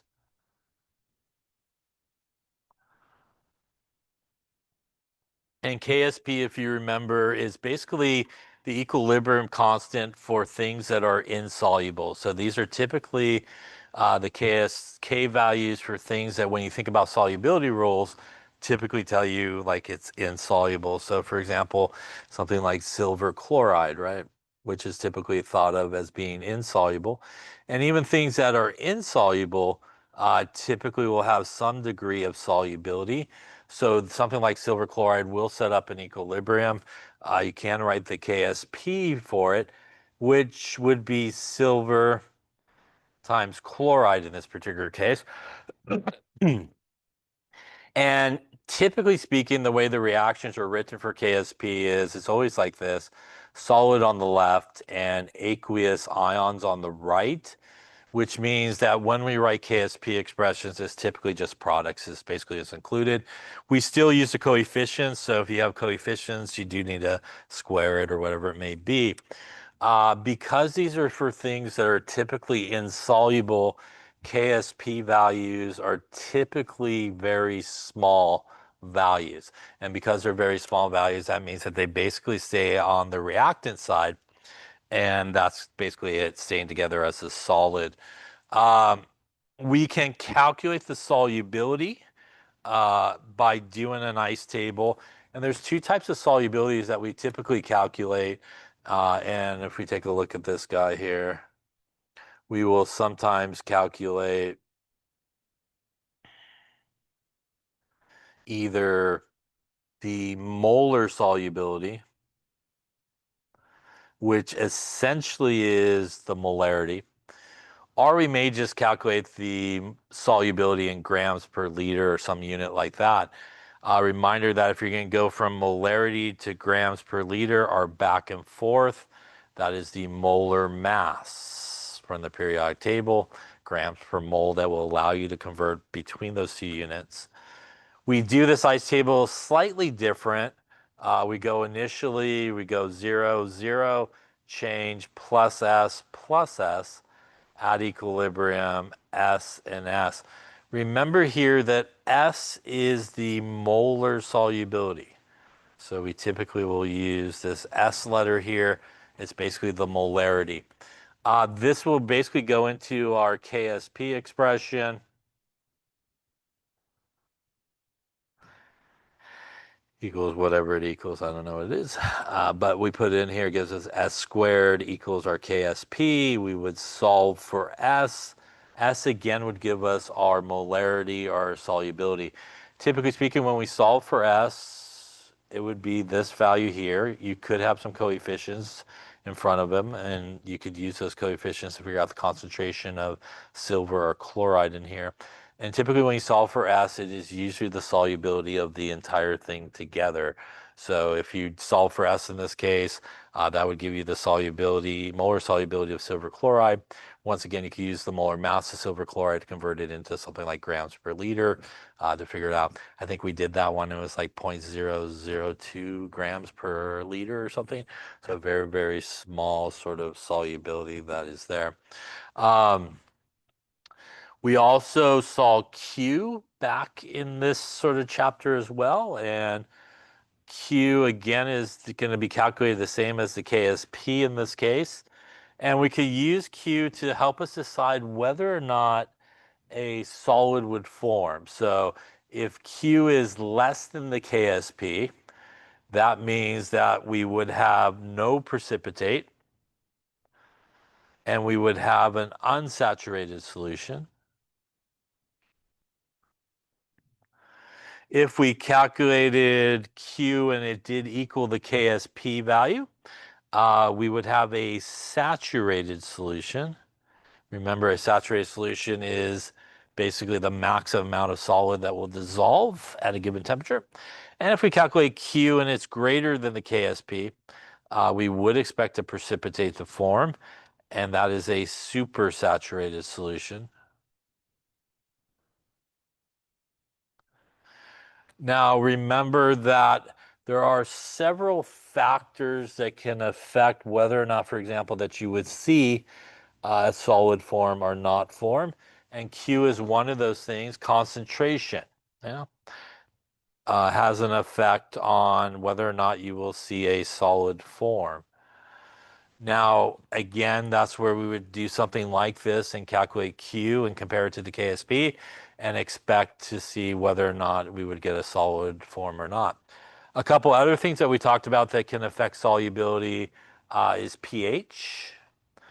pH could definitely affect solubility. If you have an insoluble base, it will be soluble in an acid. And if you have an insoluble acid, it will be soluble in a base. So for example, I think we maybe looked at magnesium hydroxide. And magnesium hydroxide will break apart into a magnesium and two hydroxides here. And the idea here with the pH is a couple of things that we actually talked about.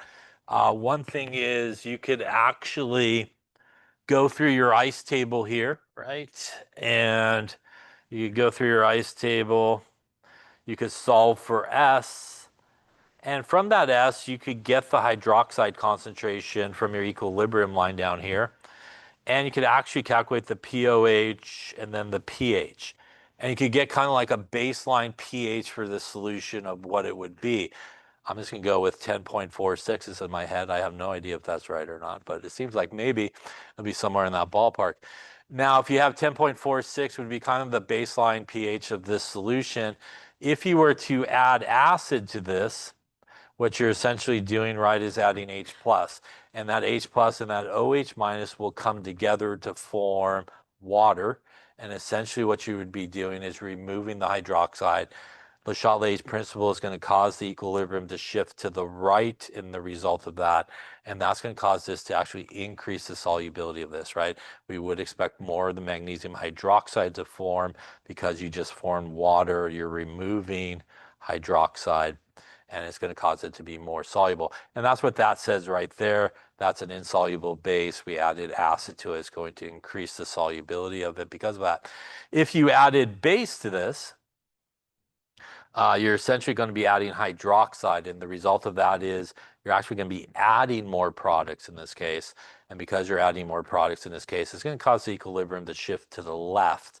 And because of that, you're now going to have this guy staying together more, and it's going to decrease the solubility of it because of that shift that's going to occur. Remember as well, when we talk about sort of adding acid, for example, this one, 10.46, you don't have to get it to an acidic pH to see that effect. You just have to drop it below 10.46, and you will see that effect basically occur. Any questions on that there? The last thing that we sort of talked about that can affect sort of solubility was the common ion effect. And a common ion in this situation will also affect the solubility. So if we go back to sort of our, I'll steal this one here. We go back to our silver chloride. If we had silver chloride in a solution of sodium chloride, that sodium chloride is going to produce chloride ions. And the result of that is the presence of that extra chloride ions will cause the equilibrium to shift to the left and decrease the solubility of it. By the way, if you're going to do an ice table and a calculation in this situation, you would need an actual number now here over on the chloride side, because you do have some chloride being supplied by sodium chloride. So that's also an important thing when you do the calculation. You would need to actually have an initial one. It's kind of like a buffer in a KSP type situation happening. If you're going to do the ice table, you need to have it on both sides if you have a common ion. But the result of it is it will decrease the solubility because it will shift the equilibrium basically to the left. Questions on that there? Now, in addition to that, we talked about the KSP value just in general. And remember that you can compare KSP values if they make the same number of ions. So for example, if you had silver chloride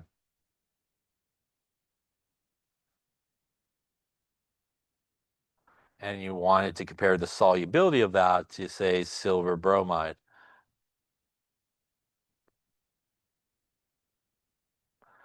you can definitely do that by looking at the KSP values, because you have a total of 2 ions in this guy and 2 ions in this guy. So you can definitely do that.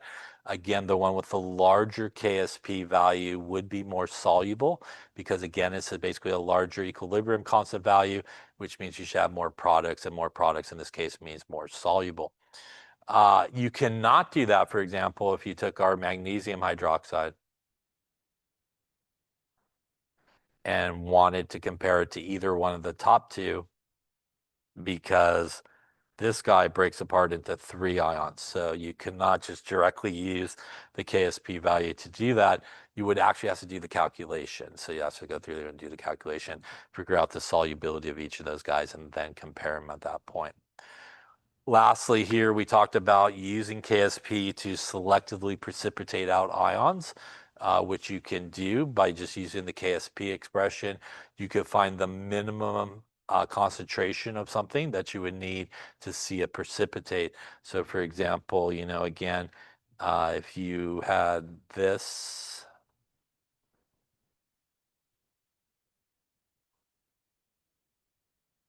and let's just say you maybe knew the hydroxide concentration and you knew the KSP value, you could solve for the magnesium concentration, and that would technically give you the minimum concentration of magnesium you would need to actually see a precipitate basically start to form. Questions on that there? Yeah. Ions. Other questions? Okay. So the other thing that we talked about in this chapter was sort of similar to the stuff we talked about towards the end here, and that's Kf. And Kf is the formation constant. And the formation constant is really the equilibrium for complex ions. So we talked a lot about complex ions here towards the end. But this is basically the equilibrium for complex ions.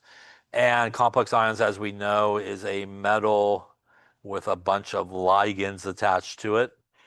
And when it does set up the equilibrium here, Kf values are typically very large values, which means that the formation of a complex ion is definitely favored in most cases. So for example, if we had a table where maybe we had copper and ammonia, maybe, and it makes this sort of complex ion here.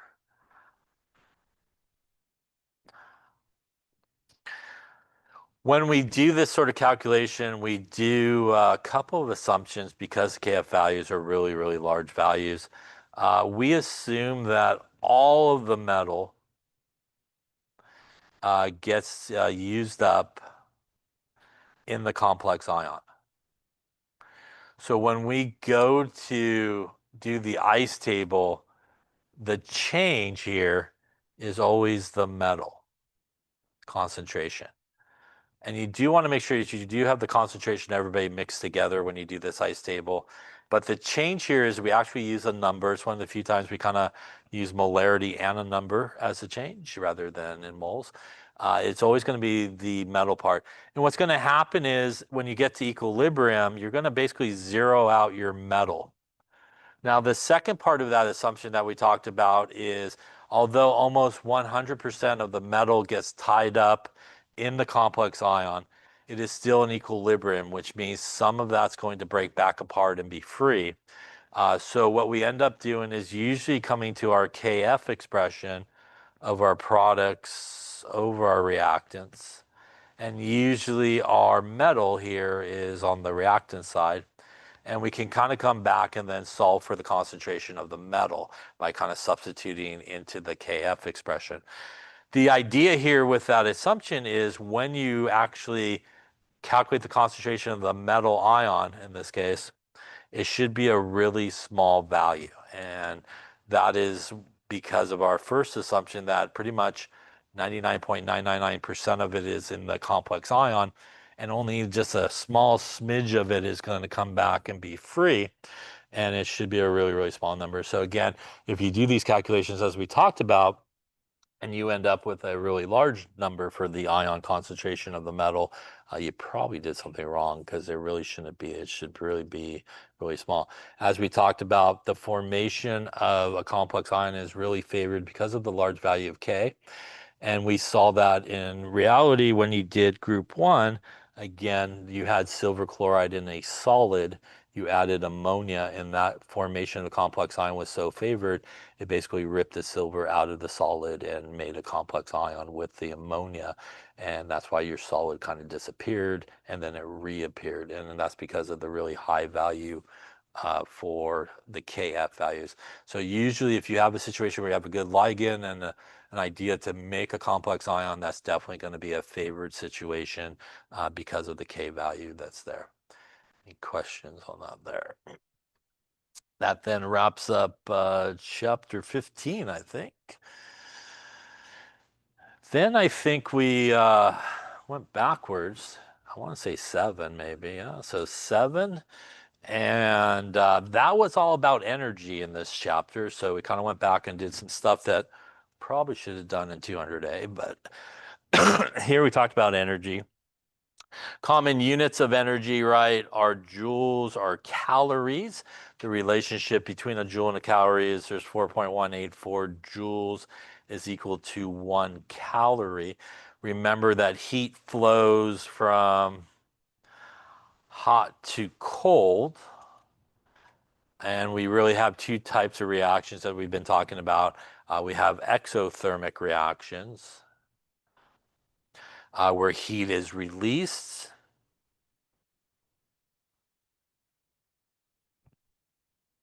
And we have endothermic reactions, where heat and energy is absorbed. There's kind of 2 units of heat and energy we kind of come across. Typically speaking, Q are delta H. Q is heat, and delta H is obviously a change in enthalpy. Again, negative values typically for energy is exothermic. Positive values is typically endothermic in this situation. We also saw some energy diagrams, I think, where we have something like this. Reactants to products. And in this case, our reactants are higher in energy than our products, so that is a exothermic situation. We also have this hill that the reactants has to climb to get to the other side. That is the activation energy. And by the way, the difference between the reactants and the products, that's your delta H, or change in enthalpy of a reaction. We also saw one here, I think, for endothermic, which looks a little bit different, looks similar. We have reactants and products, energy, reaction is progressing. So here the reactants are lower in energy than the products, so the only way to get there is to put energy in, and that is an endothermic reaction. Again, also here is our activation energy, which is that minimum amount of energy for a reaction to occur. And also here, the difference between the reactants and the products is our delta H. Now, one of the ways that we could calculate delta H, which is the change in enthalpy, is to take the delta H of our products minus the delta H of our reactants. And when you look at a exothermic situation, your products are lower in energy than your reactants. So your products is going to be, when you do that, oops, delta H of the reaction, your products is going to be a smaller number minus a larger number, and that's going to give you a negative number when you do that. As you come over here, your delta H of your reaction, your products are a higher number than your reactant, so it's going to be a larger number minus a smaller number, and that's going to give you a positive number. So again, that's how we kind of get there. Remember, we talked about state functions in this chapter, and these things are sort of state functions. Doesn't matter how you get there. The only thing that's important is where you start and where you end, initial and final states. And then again, in a chemical reaction, that's products is your final state, initial state is your reactants. Speaking of delta H, we could calculate the delta H of the reaction, like I said, by taking the delta H of our products minus the delta H of our reactants. A reminder that you do need to take the coefficients into account. So this is typically, you would go to a delta H table and look up the values. And again, you do have to multiply by the coefficients. So in this case, we would take 2 times the delta H of C minus 2 times the delta H of A from the table, plus 3 times the delta H of the B from the table. And again, you could add them together and figure out your delta H for your reaction. We also talked about ways to manipulate an equation with the delta H. Again, if you have something like this, delta H equals 10 kilojoules. If you need to multiply by a common number, we would then multiply the delta H by that common number. If you need to reverse a reaction, we would change the sign of it. If you need to divide by a common number, so if we took this guy and divided it by 2, that would get us back to our original equation. And we would take the delta H and take 20 and divide it by 2, would get us back to 10 kilojoules. So again, those are multiple ways you can manipulate an equation, different than what we do with the equilibrium constant here in terms of how those numbers are manipulated. We also talked about that, if you have a reaction like this with a delta H value given to you, minus 366 kilojoules. You could actually set up a sort of mole to energy relationship. You could say for every 2 moles of A, I get out minus 366 kilojoules of energy, or minus 366 kilojoules of energy, I have 2 moles of A. So you could kind of use a conversion factor from the equation that involves the energy and kind of the moles as well. In addition, we also talked a little bit about Hess's law, which is the idea that you can kind of build a reaction you're looking for based on a lot of individual reactions. And you can figure out the delta H of the reaction you're looking for by simply adding those reactions together, manipulating them like so, and then just adding them all together. So again, you want to keep track of what you do to those equations and then just add them all together and give you the delta H for that one as well. We also talked about in this chapter really specific heat and specific heat capacity. And specific heat capacity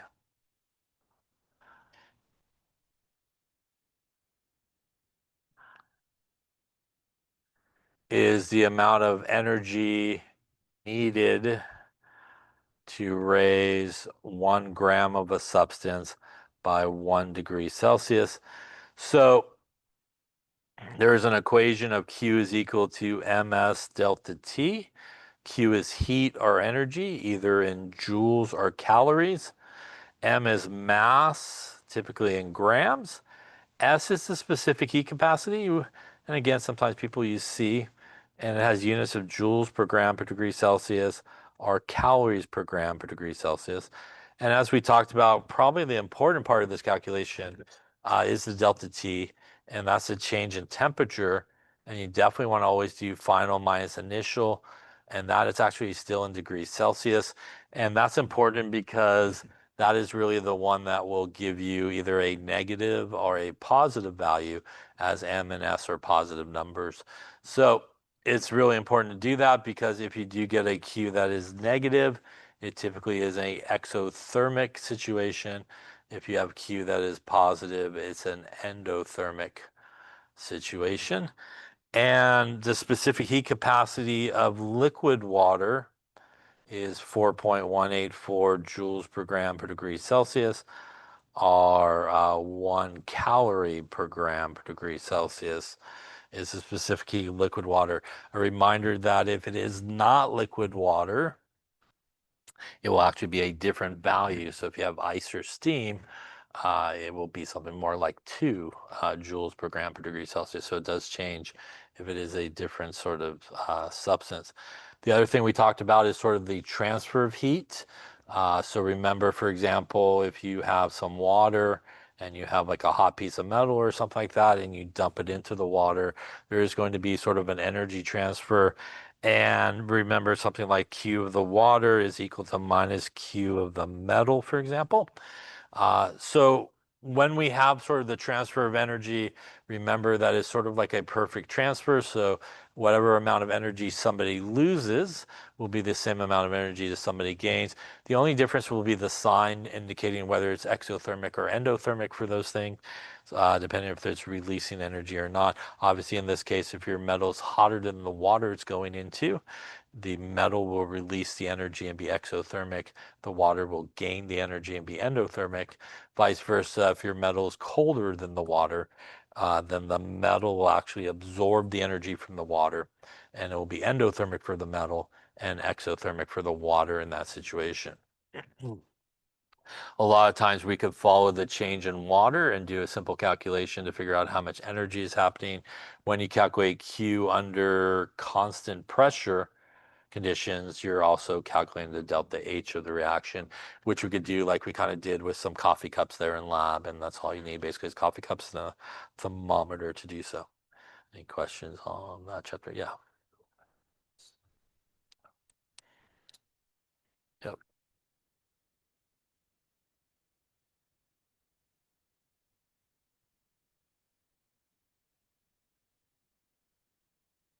Yep. All right. So after we went back to 7, we went forward to one of those chapters there. Let's see.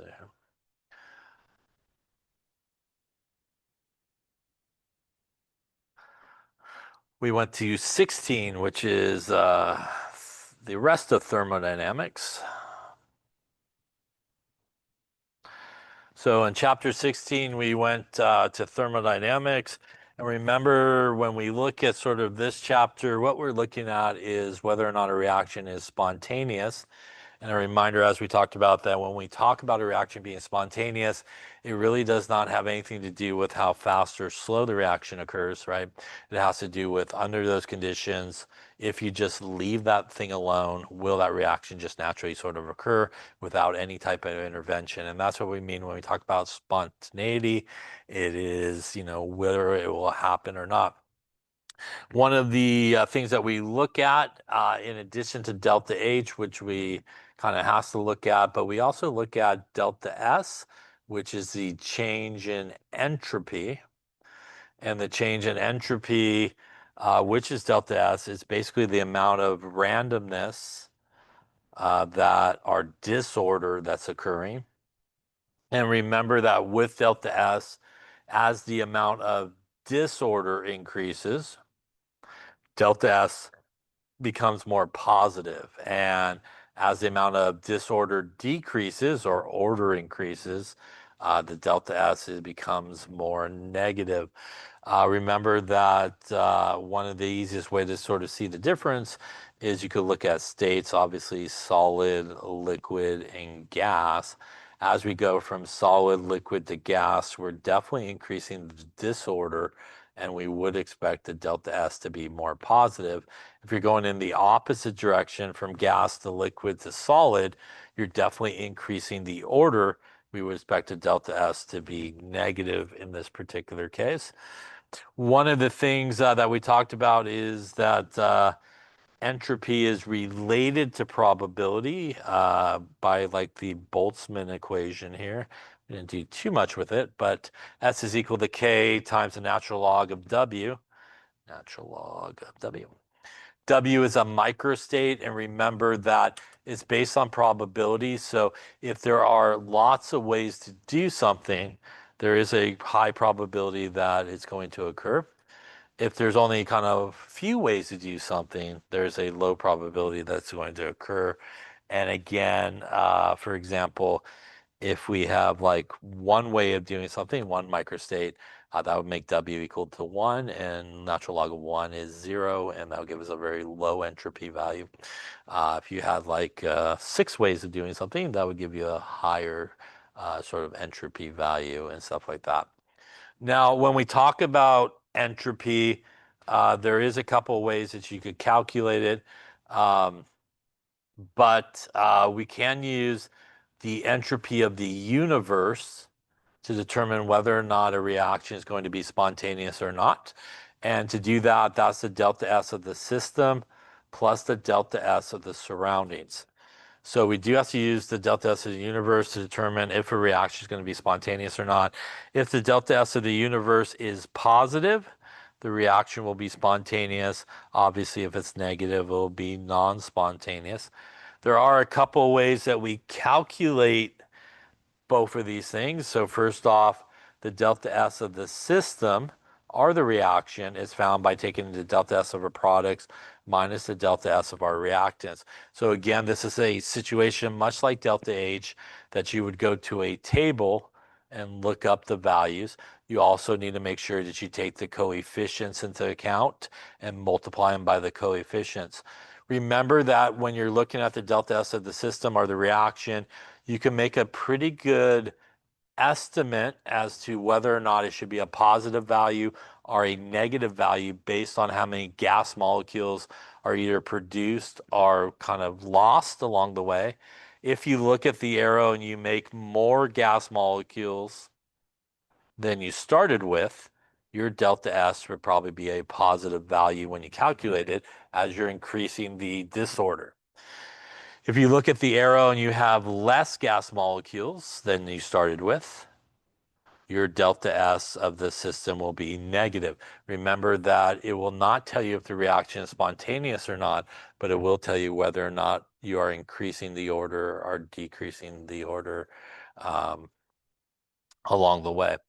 To calculate the delta S of the surroundings, we take delta S of the surroundings is equal to minus delta H over T. This is our temperature in Kelvin, and that is our delta H value. Remember, it is an opposite effect. So if you have an exothermic reaction and you have your system and your surroundings, what's going to happen is that system is going to release all that energy to the surroundings. And the result of that is in an exothermic process, that negative and your delta H would be negative will turn your delta S of your surroundings into a positive number, which makes sense because it's gaining that energy and going crazy. If it's an endothermic process, you'll have your negative and positive for delta H, which will give you a negative for the surroundings.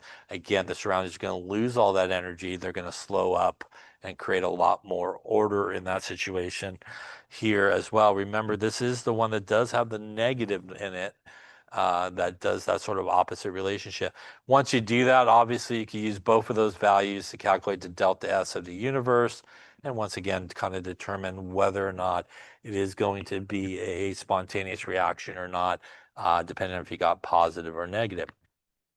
Another important sort of thermodynamic value that we looked at in this chapter is delta G, which is Gibbs free energy. And it is pretty much what it sounds like. It is energy free to do some type of work. And a reminder that we could actually use delta G straight up to figure out spontaneity. If the delta G is negative, the reaction will be spontaneous. If the delta G is positive, it will be non-spontaneous the way it's written. Um, it would be spontaneous in the opposite direction. Delta G, we had a few different, by the way, delta G is equal to 0. It would be equilibrium. We did have a few different sort of delta G sort of formulas. We had the basic delta G, which is products minus reactants. Again, you would go to the table and look it up. Just like H and just like S, you would also, again, want to make sure that you use the coefficients to calculate it. Now, if you're given H and S or have H and S given to you, you could use delta G is equal to delta H minus T delta S. Remember that in this situation, you do have to be careful of units, as this guy is typically in kilojoules and this guy is typically in joules. So you got to make sure that they are in the same unit. You could use this if you have H and S to determine if a reaction is spontaneous. Remember, you could also use this if it is a non-spontaneous reaction, and you could rearrange and determine the temperature at which it would become spontaneous. So again, you could put G equal to 0, solve for T, and you could actually figure out the temperature, for example, that the reaction would become spontaneous. We also had a couple of other equations, I think. We had delta G that relates to the equilibrium constant. Delta G is minus RT natural log of K. And this R, though, is the 8.314 version of it. And again, delta G and RK. These guys do go together. Obviously, temperature here is still in Kelvin. They do relate to each other. So if you have a negative delta G, that means the reaction should be spontaneous and you should have a lot of products and you should have a large value of K. And vice versa, if you have a positive value of G, that means the reaction should be non-spontaneous. You should have mainly reactants and a smaller value of K. So again, those things should agree to each other. This equation is really based off of our non-standard delta G equation that we saw there. Plus RT natural log of Q.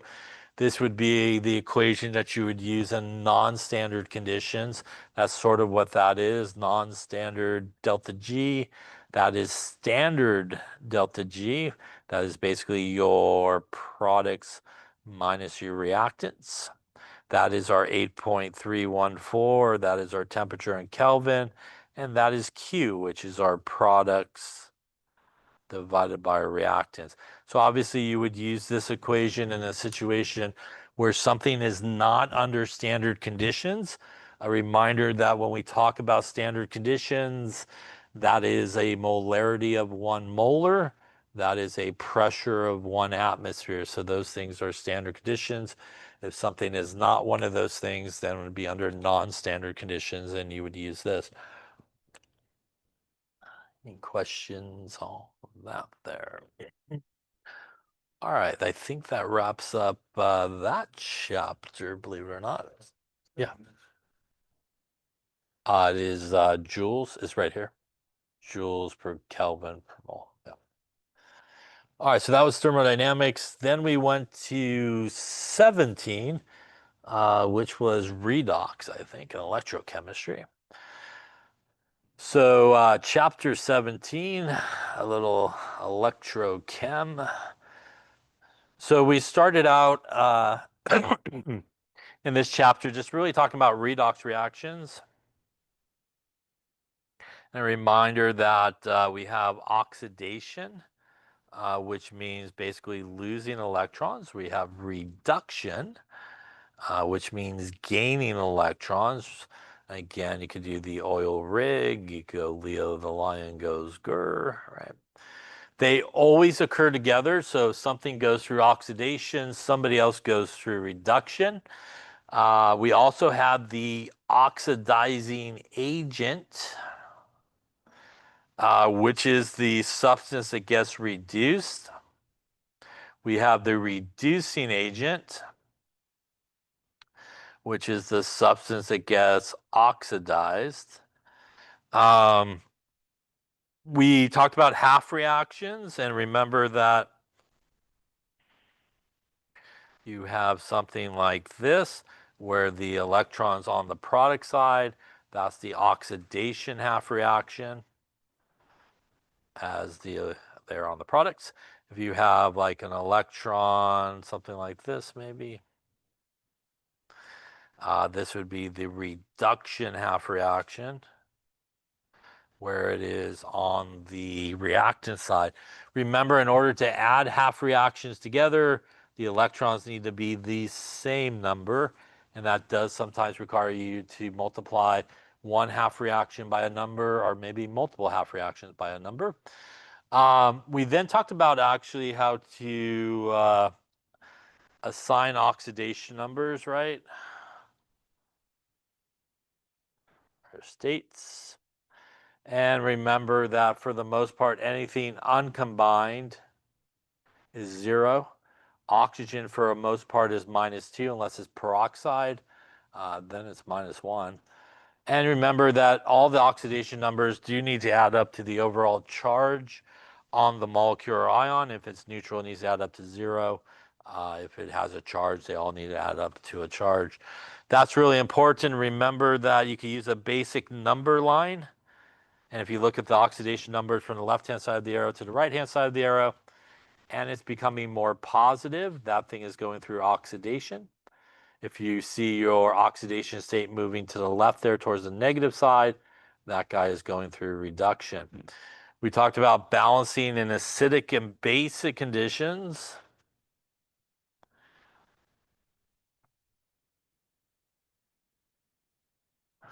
And when we do that, we basically balance all the elements with coefficients except hydrogen and oxygen. We balance the oxygen by using water. Remember, for every water that you add, you need to add 2 H pluses to the other side to balance it out. You then need to add electrons and then add the equations together. And remember, that would basically give you at that point your balanced redox reaction in acidic conditions. If you want basic conditions, you could do the 5th step, which is add OH minus to both sides equal to the number of H pluses you have. And remember, the side that has H plus and OH minus will equal water. And you usually can reduce down some of those waters, and then you'll have your redox reaction balanced in basic conditions. Remember that when you look at it, you know it's balanced in acidic conditions because there should be H plus in it.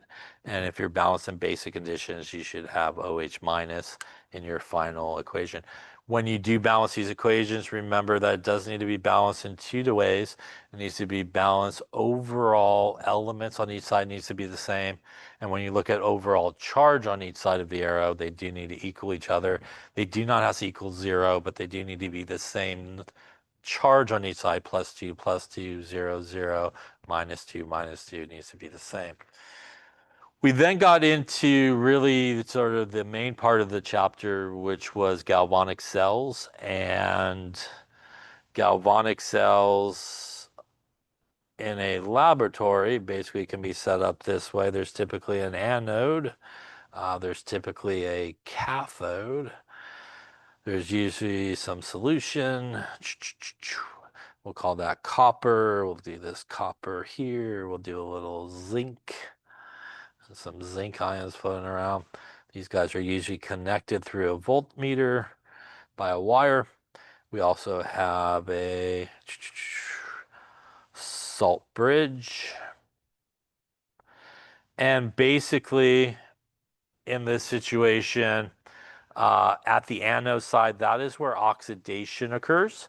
So basically what happens is these guys in the solid go for a swim, loses the electrons. The electrons are drawn to the other side, the cathode side, which is technically more positive, going to pull those electrons in.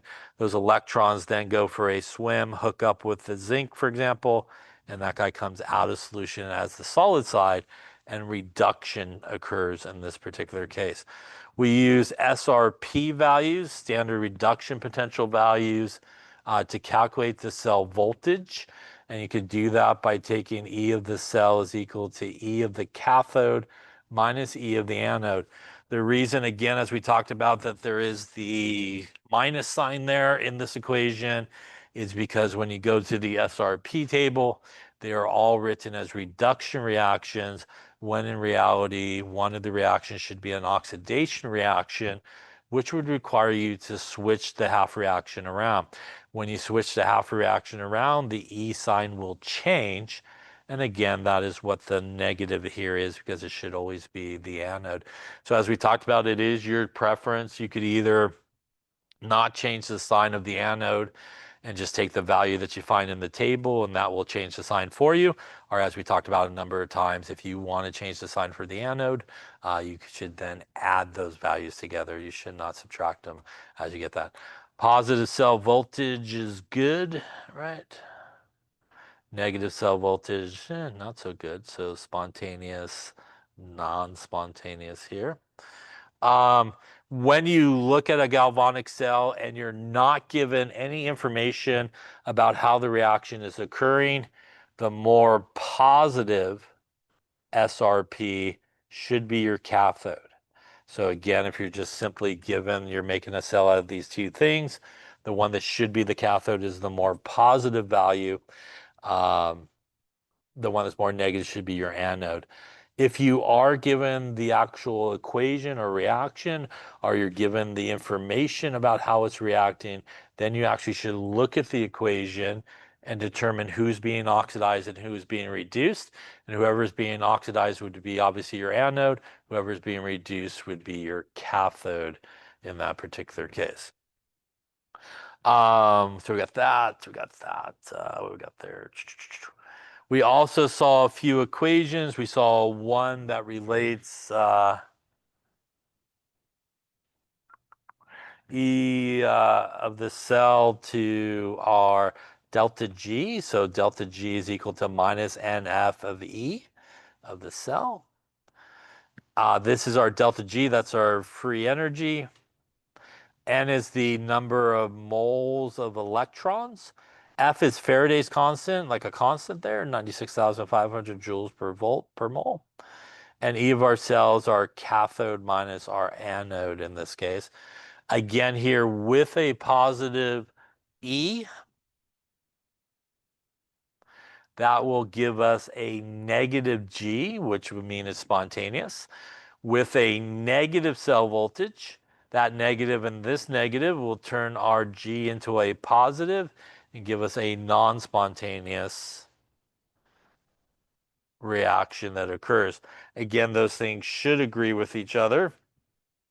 We also saw E of the cell is equal to RT-NF natural log of K.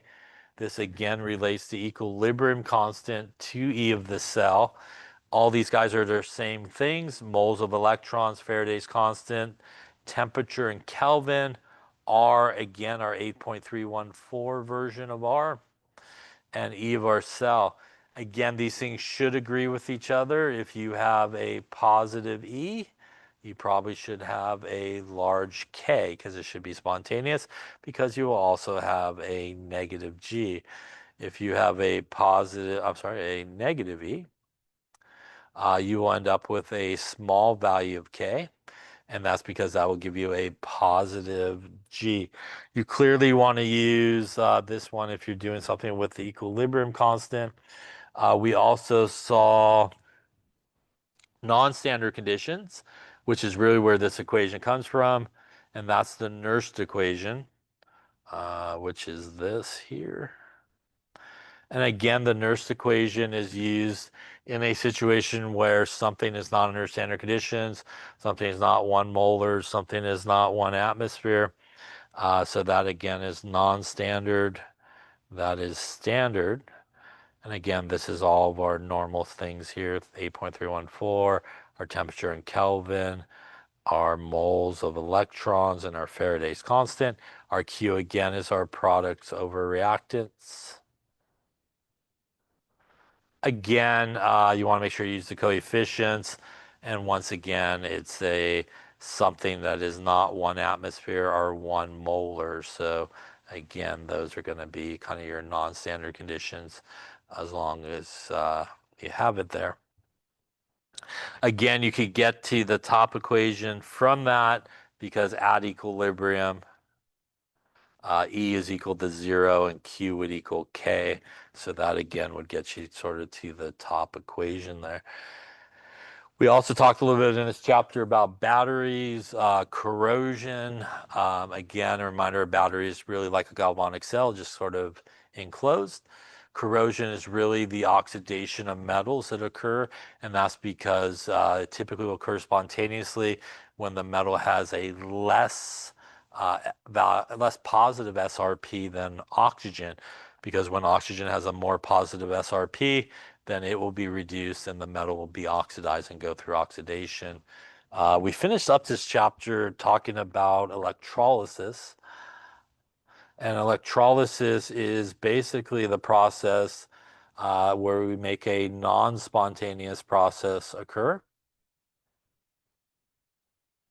And that occurs through basically providing an electrical current. Remember that the anode and cathode reactions are kind of reversed in the electrolysis process. So when you have something like sodium chloride and you want to take it back to sodium and chlorine, in this case, we are actually starting with sodium ions and chloride ions here. So what's happening when we look at the sodium is it's going from +1 to 0. So it is actually the sodium being reduced, and it is the cathode in this reaction. The chloride is going from -1 to 0, so it is being oxidized in this reaction and would be our anode. And that is opposite of what happens when you make sodium chloride. So if you were to reverse this reaction around, the opposite is occurring. Remember that kind of a straightforward calculation.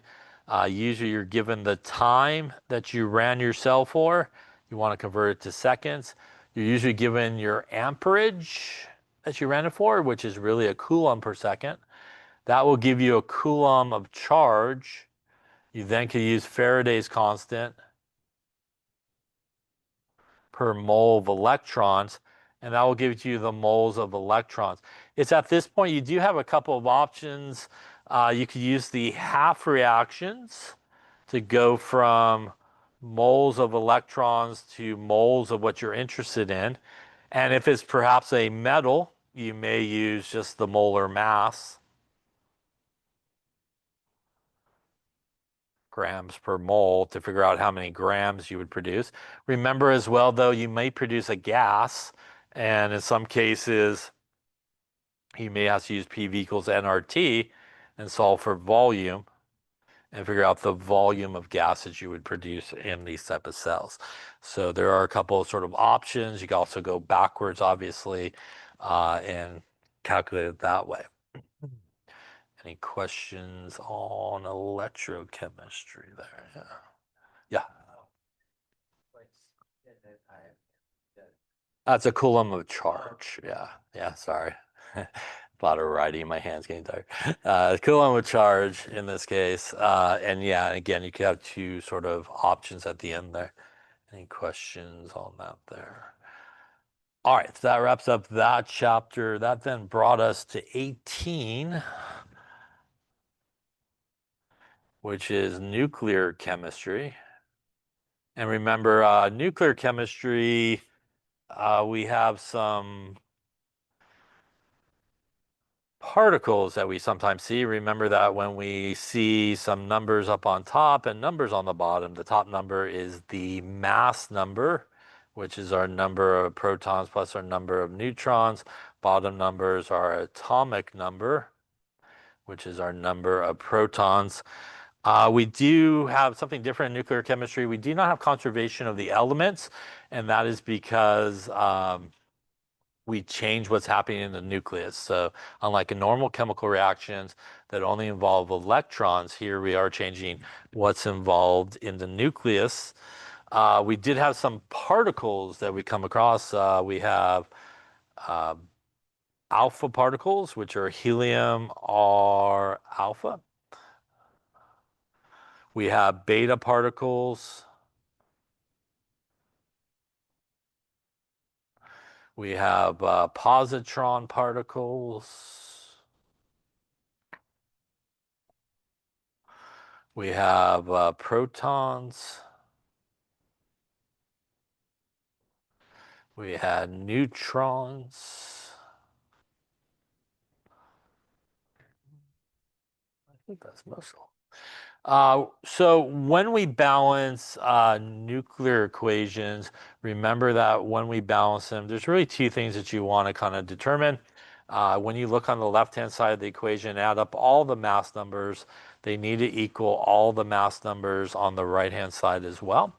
And when you add up all the atomic numbers on the left-hand side, they need to equal all the atomic numbers on the right-hand side. So that is essentially how we balance it. Remember, the atomic number, which is the number of protons, will tell you basically what element you are dealing with. And that's usually a good place to start. Something that's missing could be, for example, a particle. Remember that when something goes through some type of decay or emission, that particle should be on the product side. If it's some type of electron capture or something that's bombarded, then that particle should be on the reactant side of the equation when you look at it. We talked a little bit about stability, and one thing that we talked about was the N to Z ratio in terms of stability, and that is the neutron to proton ratio. And there is the sort of belt of stability or the valley of stability.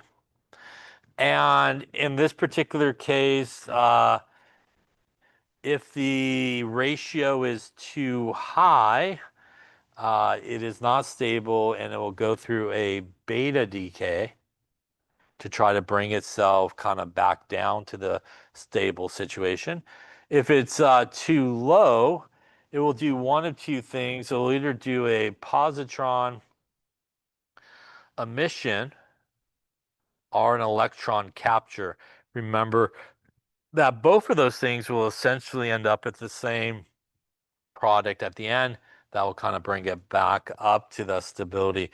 What is a good ratio? N to Z ratio of somebody 1 through 20 is a ratio of 1. An N to Z ratio of 20 to 40, 1.25. And N to Z of like 40 to 80. It's going to be 1.5. Remember, we did use these as sort of hard cutoffs, so either it was that number or it was too high or too low. Also remember that when it goes through those decays, either beta decay, positron emission, or electron capture, it may not be perfectly stable at that point, but it should move itself closer to the valley of stability there. We also talked about a decay series. And a decay series, basically it's just a continuous decay process from the parent nuclei to the daughter nuclei until something stable is reached. And you could either do it like a normal sort of balancing nuclear equations where whatever you make on here would then start over here and then you make something new and you just kind of go through the balancing of the equations. If it's alpha and beta decays happening, you could kind of mathematically determine what's happening if you're just interested, for example, in the end result. For every alpha decay, you're going to subtract 4 from the mass number and 2 from the atomic number. And for every beta decay, you're going to add one back to the atomic number. So that's sort of a quick way you can maybe, if it's just those type of decay processes occurring, that you can kind of figure those things out. We also talked about radioactive decay and kinetics. And remember, all radioactive decay follows first order kinetics. So it follows first order kinetics. And that is basically the natural log of A equals the natural log of A naught minus KT. The half-life is the natural log of T divided by K. Remember, as we saw, a lot of times these two equations will be used together. Couple of things that we talked about, these concentrations here do not need to be molarity when you're doing radioactive decay. They do need to be the same unit. So we saw like grams and grams, milligrams and milligrams. We also saw rates of radioactive decay, right? Counts per minute per gram of carbon. So you could use this equation to solve for how much is left over at the end. You could solve for radio dating like we did, how old something is based on what's happening. So you can use those equations pretty easily, and usually we'll have to use them together. You do want to watch the units here and make sure that the time units are the same. So you don't have like hours on one and days on the other, or weeks and days or something like that. So you definitely want to watch out on that. We talked about binding energy. And you could calculate binding energy by using Einstein's equation equals not that mc squared. There we go. And the idea here is m is the mass defect. And that is the difference between the mass of the nucleons, which is what makes up the nucleus, which is our protons and our neutrons, and the mass of the isotope itself. So remember that you basically would find the mass defect by taking the number of protons times the atomic mass of a proton plus the number of neutrons times the atomic mass of a neutron. And then you would subtract it from the atomic mass of the isotope. And at this point, you will have the mass defect, which gives you a couple of options. You could go into Einstein's equation, E equals mc squared. That will give you units of AMU meters squared seconds squared, to which you could then divide by Avogadro's number to the 26, which will essentially give you joules. And then you could divide that joules by nucleon. And remember that binding energy, joules per nucleon or mega electron volts per nucleon, is a measure of stability. And that's one way you can do it. You could also use, instead of that, the conversion that 1 AMU is equal to 931.5 mega electron volts. So you could use your mass defect in this conversion to get the binding energy in mega electron volts, which you also could then divide by the nucleons to get mega electron volts per nucleon. And you could also, if you wanted to, use the equation or the conversion that we saw between mega electron volts and joules to convert it from mega electron volts to joules as well. So you could kind of use a conversion sort of approach where you don't have to use Einstein's equation, or you can use Einstein's equation there. That again is the amount of mass that's going to be converted to energy through this process of fission in this case. Remember that the greater the binding energy per nucleon, the more stable something is. So again, that is a measure of stability. We also talked about fission, which is really can happen one of two ways. Some unstable nucleus will split off into two new nucleuses, give off some neutrons and a lot of energy. You could also make that happen by shooting a particle at something that's stable that will make it unstable, and it'll go through this process. Yeah.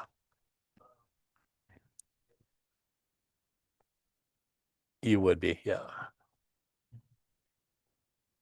Remember, we also talked a little bit about chain reaction, which is basically this reaction that if it's sort of unchecked, it kind of continuously grow exponentially with a lot of energy being released, a lot of nuclear react or radioactive sort of particles being produced. One way you could do that is to keep what's known as the critical mass low. This is also the fission reaction, something that's used like in nuclear power plants. And again, it's under control by not having a critical mass of something and also having things like control rods, which can take neutrons out of this sort of situation. I think that was it for that chapter. Any questions on that there?